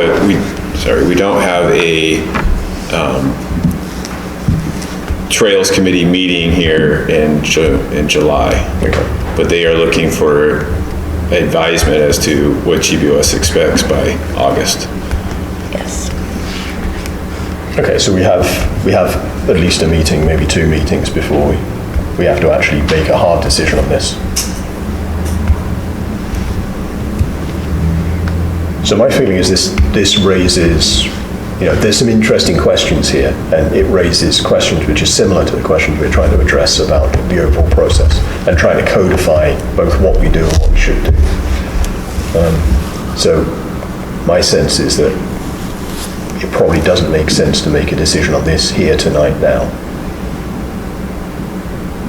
I agree with that. And we may actually need to have a working session at some point on this overall topic, on the broader topic, before we before we have a later meeting. So maybe that's something we do later in the summer. Do we know the history of this and why it's set up to go through Land Use Committee? Was there, Land Use Committee came first and then GTC came after it, or what was the push behind it having to go through Land Use Committee? Does anybody know that? Well, I think it was just for the simple principle of it being a land use, so that it was, you know, you're using land for trail use and that aspect, so it was sent that direction. Also to give it more public exposure, so that this process, I mean, it would actually have more meetings for a new trail than say for a new townhouse development. Because you would go through essentially 6 meetings for a trail development versus 4 meetings for well, potentially 6 meetings or 5 meetings, depends what happens. So just plenty of public process for the use of public land. I think in terms of the actual mechanics of how we ended up in this space, didn't this document come, this diagram came straight from the Trails Management Plan document? Correct. Yeah. So it's just it's a copy from a document we've already approved and published. So the question is, you know, to me it's clear that what's written down here is not accurate. So we did not notice that when we did the Trails Management Plan either. But we did effectively write it down and approve this document.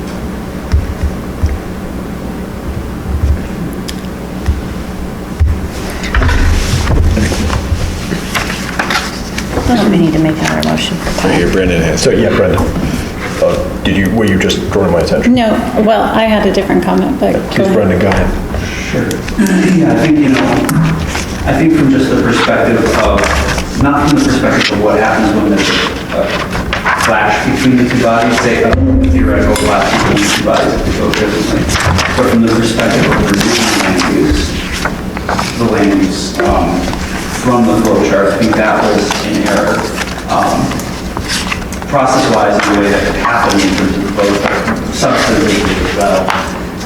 The way that it was before, you know, accepting the issue of what do you do when you have a clashing vote, I think it really just codified the way that things have been done for years. I mean, as long as I've been involved in those issues in Girdwood.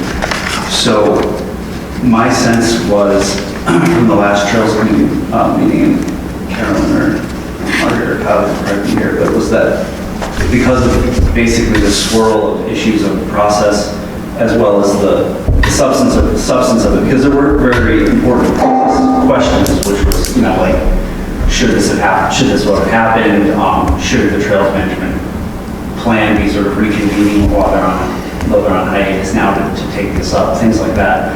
It was all kind of just punted basically to GBOS to sort of, I don't know if the idea was to say just flat out like accept or reject, or also this other idea of sort of sending information back and somehow getting GTC or GTMP to readdress the issue. That was my sense. So that was kind of punted to GBOS to make a call about what to do next. So I would think that if you had sort of input, it might be helpful to, I mean, my perspective is they should both be voting, you know, but that one does not have sort of, not thinking of the word, neither is subordinate to the other, GTC or land use. But there is the interesting question of how do you hash out the disagreements. Do both of those go to GBOS and GBOS sort of just mulls over the different opinions, or, you know, is there a work session that's suggested in there? Whatever. That would be, my perspective it would be great if you guys put this back in GTC's or the management plans court and said, you know, here's our thoughts about it. But we don't really like, I don't really like the change of cutting land use out, but I also, you know, there's obviously an issue with clashing scenario. I think also there's potentially an issue, although it's actually in the management plan, and the master plan refers to it, but I do think we could get out of any sort of time-sensitive concern about that, because the GTMP is technically on hiatus now while the master plan is being done, and that sort of time block of 6 to 7:30 is being taken up. But I don't think that there's necessarily a time-sensitive issue because the master plan theoretically could just, Kyle could correct me again if I'm wrong, be just written to say that like the flow chart exists by reference, like it doesn't literally have to be printed in there. You know what I mean? Like it could get corrected whenever it gets corrected, right? Like it could just be incorporated by reference as opposed to literally actually copying it into there. Because it's not a master, it's not something that we've done in the master plan process, it's something that we've done in the management plan process. I don't know if all that makes sense. There's just a lot of annoying acronyms there, but I guess that's what I would say. So your last point, I'm not sure I quite understood your last point. Your last point is that this level of detail should probably exist in the management plan, not the master plan, correct? No, I was more saying that a concern about time sensitiveness of the sort of master plan process doesn't necessarily need to be a prohibitive on when and if this is fixed or when this is addressed because, okay, so normally from, suppose it's 6 to 7:30, the management plan would meet and then trails would meet, right? But then, or whatever it was before. Yep. Yeah, okay, yeah, but now that sort of, most of that block of time is taken up by the master plan and the management plan has been put on hiatus until the master plan is done. So there's a question of, well, you know, do we just let this sit until the master plan finishes and then take it up again, or what do we do about that? And my point is that this doesn't necessarily literally need to be copy and pasted into the master plan from my perspective. Like it could just say, we incorporate whatever the flow chart is by reference.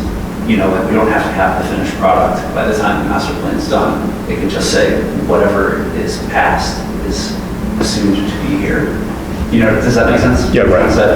So yeah, I think that's true if we're saying that this flow chart lives in the management plan. If we're saying that this flow chart for process lives in the master plan, then we can just put in the correct one there and then fix the management plan later. And I think historically or whatever, it currently lives in the management plan and it's just been referenced or copied in the master plan. Would you say that's accurate? Yeah, but it was pulled directly from the master plan. And that's how the mistake. From the management plan. But the word mistake may not be correct. Catch. The catch of that state, step number 11.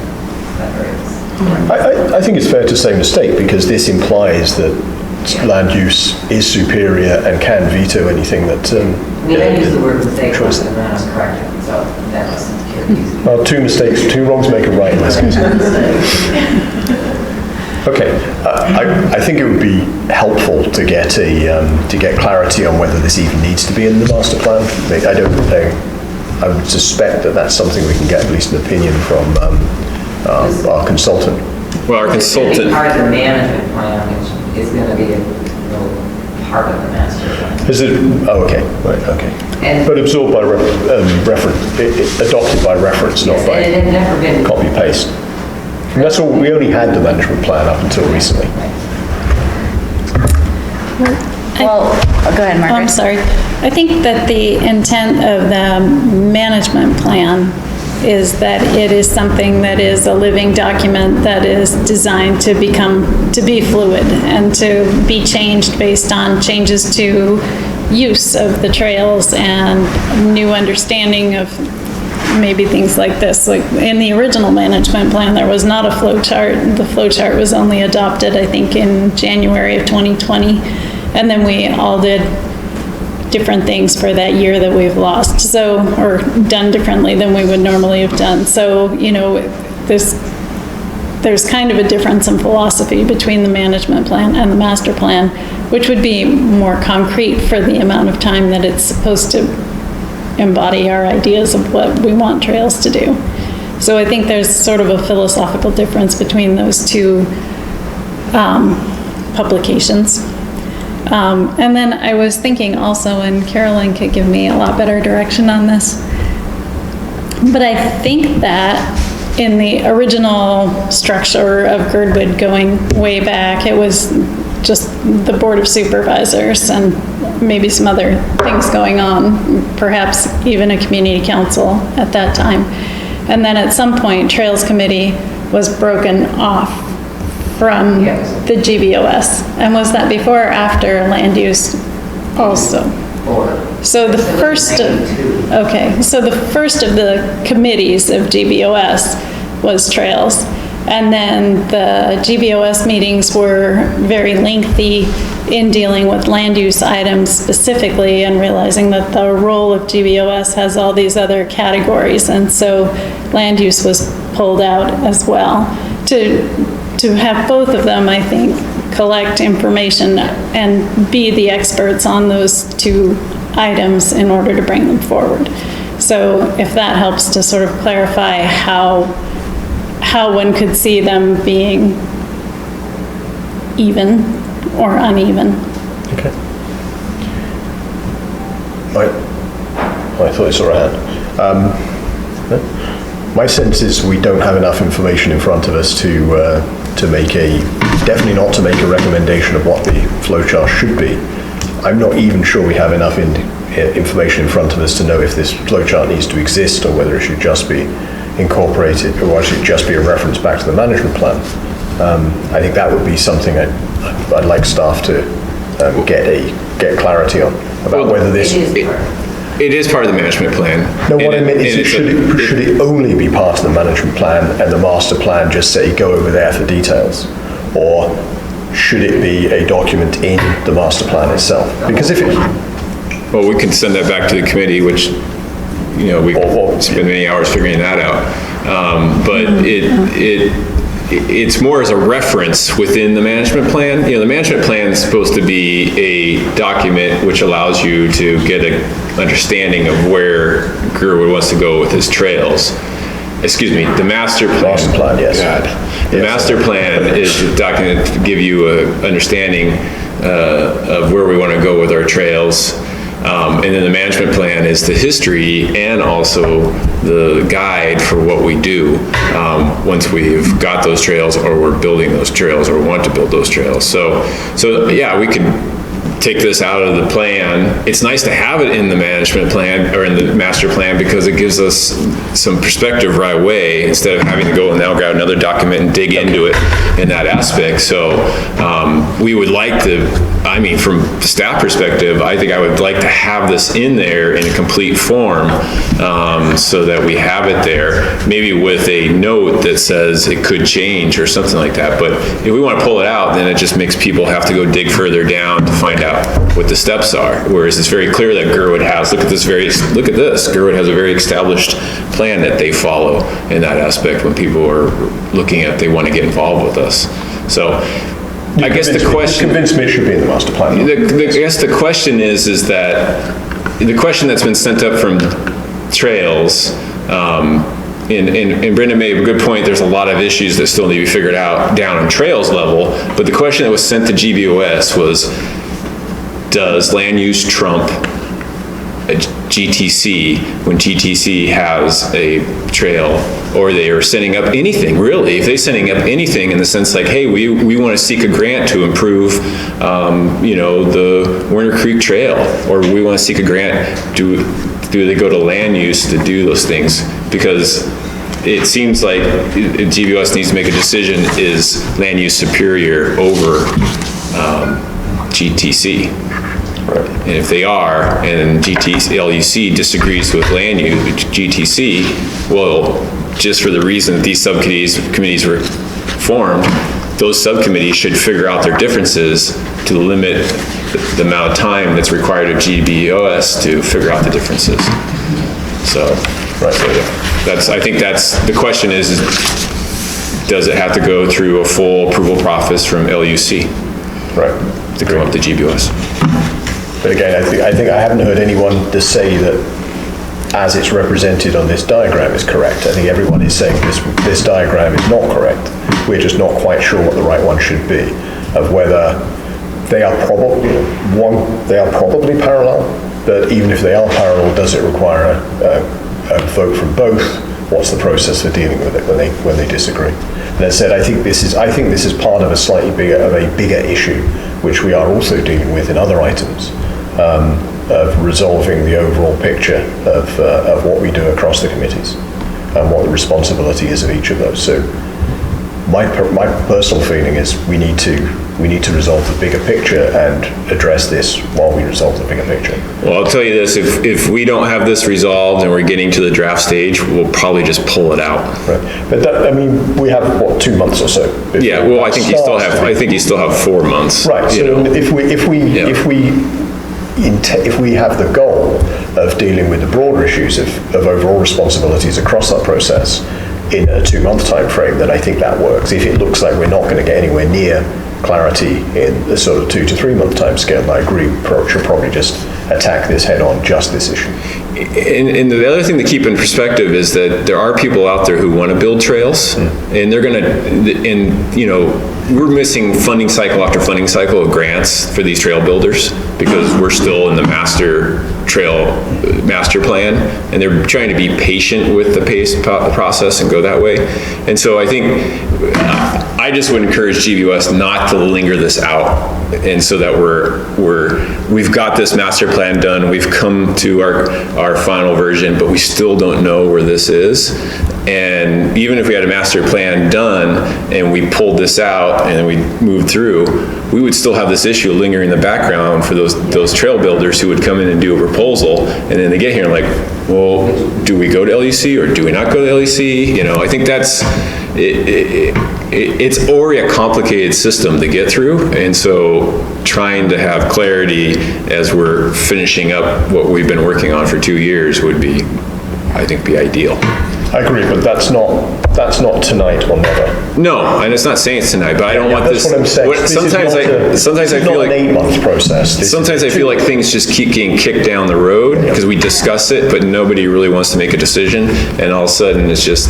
I feel like sometimes our systems start raveling, and then we try to pull them back out, and it gets really complicated. So, and that's the problem with all these subcommittees is that when you start doing all this stuff happens. So it's just my personal observation from what I've seen all these years. So. My feeling is we should have this discussion more substantively next month once we've thought about it and once we've done some research. Sure. And with the intention of actually acting on it in August. Yeah. My biggest concern with the big X above 10A is that it's a loop and a big time suck, and it's not fun for people that actually want to build trails. So when they look at this, it's a hurdle, and so I hope we can fix it next meeting. It looks like a simple fix the longer I look at it. I think we've discussed this item as much as we need to tonight. We will come back next month with probably a concrete proposal. Cool. Okay, new business, item 17, agenda item LUC 210604, Girdwood Community Land Trust request for GBUS resolution of support for community garden in Girdwood. Crystal Hope presenting. Do we have anyone from? I think Crystal might be on the phone. Are you still there, Crystal? Yes, I'm here. Can you hear me? Yeah, you might speak a little loud. Okay. I've got feedback just so we know. Thank you for allowing me to present. It should be pretty brief. I'm not requesting any action, as I expect this item will be on the agenda for several months. And what I'm hoping for, the goal would be for hopefully a community garden to be sited in Girdwood. And this would be in addition to the garden that exists now at the church. What I had been looking into and researching is the resolution of support from 2017 in regards to a community garden being located there at the community center. And in the end, which is actually pretty relevant for tonight and the parking requirement stuff, apparently this site wouldn't be allowable because of parking restrictions. And so what we at Girdwood Community Land Trust started engaging in conversations with the planning department and Heritage Land Bank, hoping to identify a spot that they would allow us to do some gardening. And we came up with 3 different suggestions for our planning meeting that occurred in March. And at the end of it, we came away with no no specific site, and we were hoping that they could then identify a site that they would be okay with. And so far, we don't have a suggested site. And so I'm kind of just hoping that this, we can keep the ball rolling on this item and that it doesn't disappear like this resolution in 2017 seems to have done. So, you know, that's a 5-year-old resolution, and I think that in general, the community is really in support of growing more food here locally.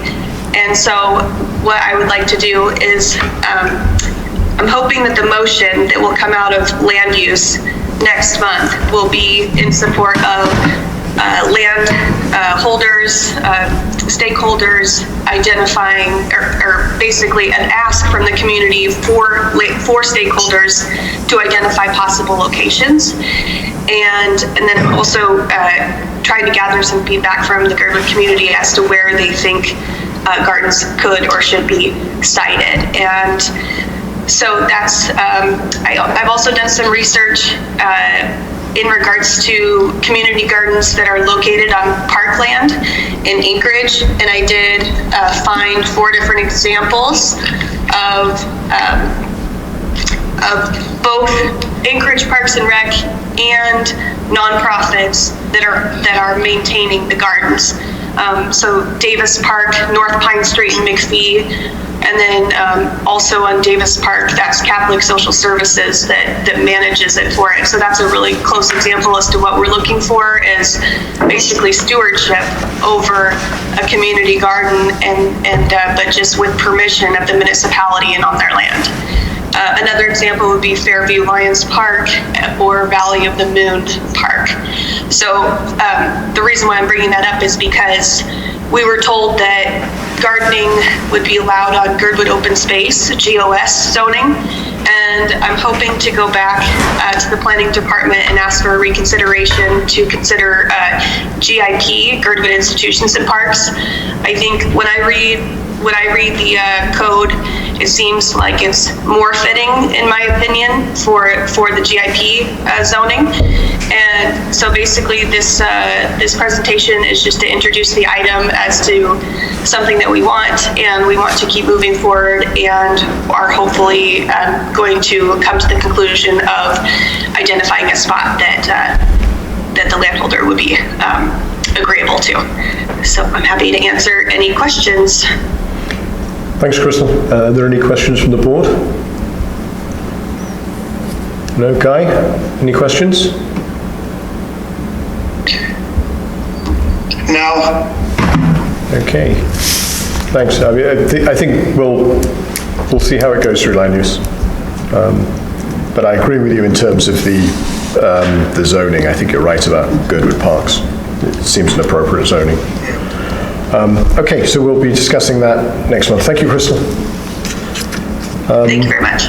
Item 18, agenda item LUC 21-605, Housing Working Group request for LUC recommendation for GBOS resolution of support for HLB to prioritise allocation of percentage of attainable housing in evaluation of RTPs for request for proposal, RFPs, for HLB parcels 6, 11, 616, and 617, the area column notes, the Holton Hills.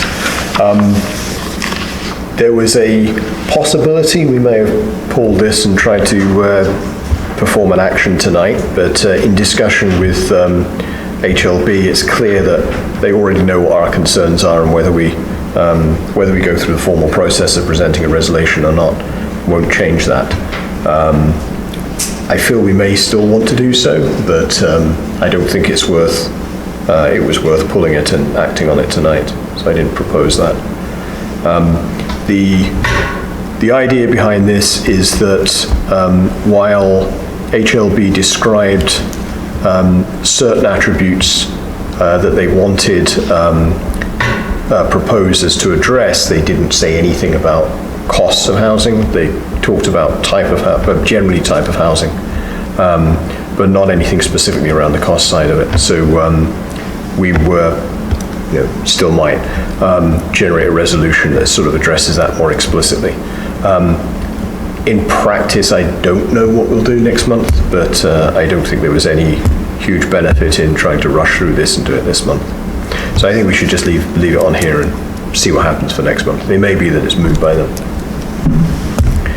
Any questions or thoughts? Not seeing any. Let's move to item 19. GTC request for approval of Huddle AK proposal to complete the Go to Trails master plan at 22,680 from the Parks and Rec 406 account. So this is additional funding to get us over and finish the master plan. We've had used up pretty much about 95% of the budget. We've had additional meetings that we didn't foresee when we originally wrote the scope of work, and we have recognized that we probably still have quite a bit of work ahead of us once we get through this public comment period, in either working with the subcommittee or just working in general with the contractor to get the final version written. And then as well, it proposes support to get it through the approval process, which would be GTC, GBOS, HLB Advisory Committee, Public Planning and Zoning, and UDC. As required there, whatever planning department takes us down in that aspect. So, and I'll be honest, some of this money has already been spent. I've made approvals on some of this to get us over. We've had additional work session in there, and if GBOS didn't approve this additional funding, then one, I would pay the remaining balance out of my operating budget, and then two, we would just stop the plan as is and try to see if we can finish it just as a subcommittee with staff here trying to complete it without a consultant. So that's where we stand. And the funding would come out of... The consultant. Go ahead, Guy. Carl, does he know those figures? Did the consultant agree that they can finish that's their proposal they put together to complete it, so they believe they can do it for that? Yes, yeah, Holly believes she can finish it out for this, and she's been very,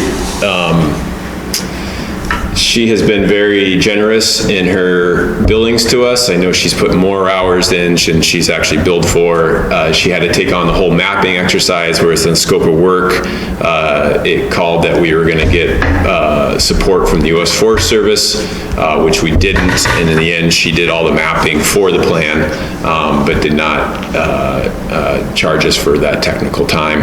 And you know, she realizes that she's put a time and time in and she wants to see this plan done. So, and get across the finish line. Thanks, Kyle. So, any comments from the board? Okay, I've got one comment. I've still got some concern over how the remainder of this work is going to be done, because my sense is this subcommittee hit a roadblock, or had effectively deadlocked a couple of meetings ago and never really resolved one of the key problems, and then punted it to the public. And I think following a process where we go back and let the subcommittee do the rest when it basically hasn't achieved what it needed to do the first time is probably a mistake, but we can discuss that further. That's just my personal opinion.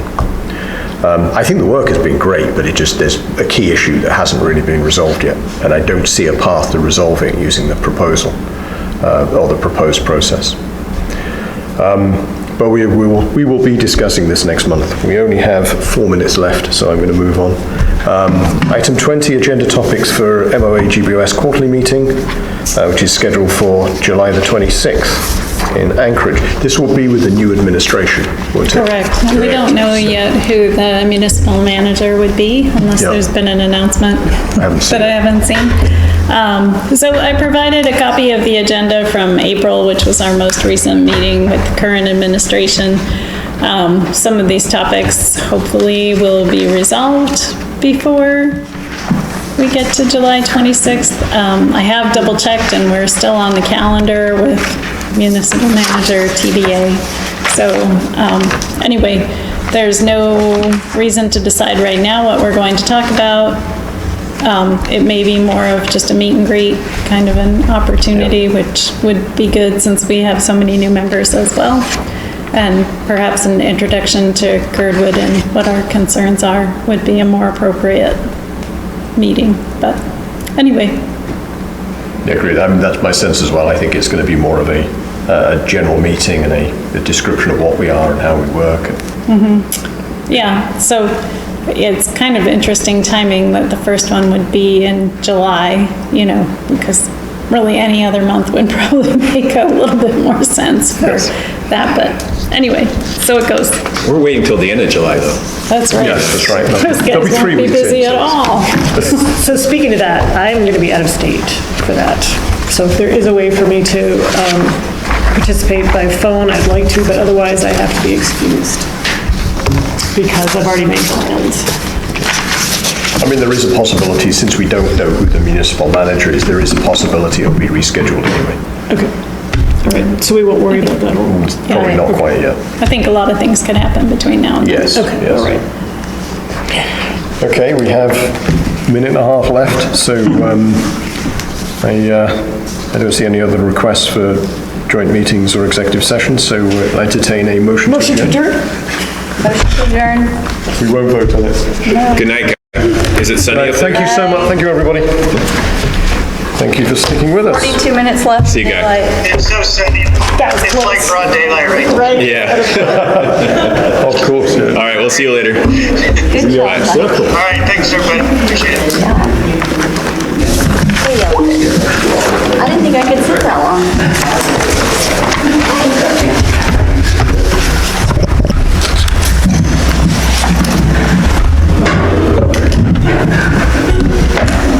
So much easier online when you can snap your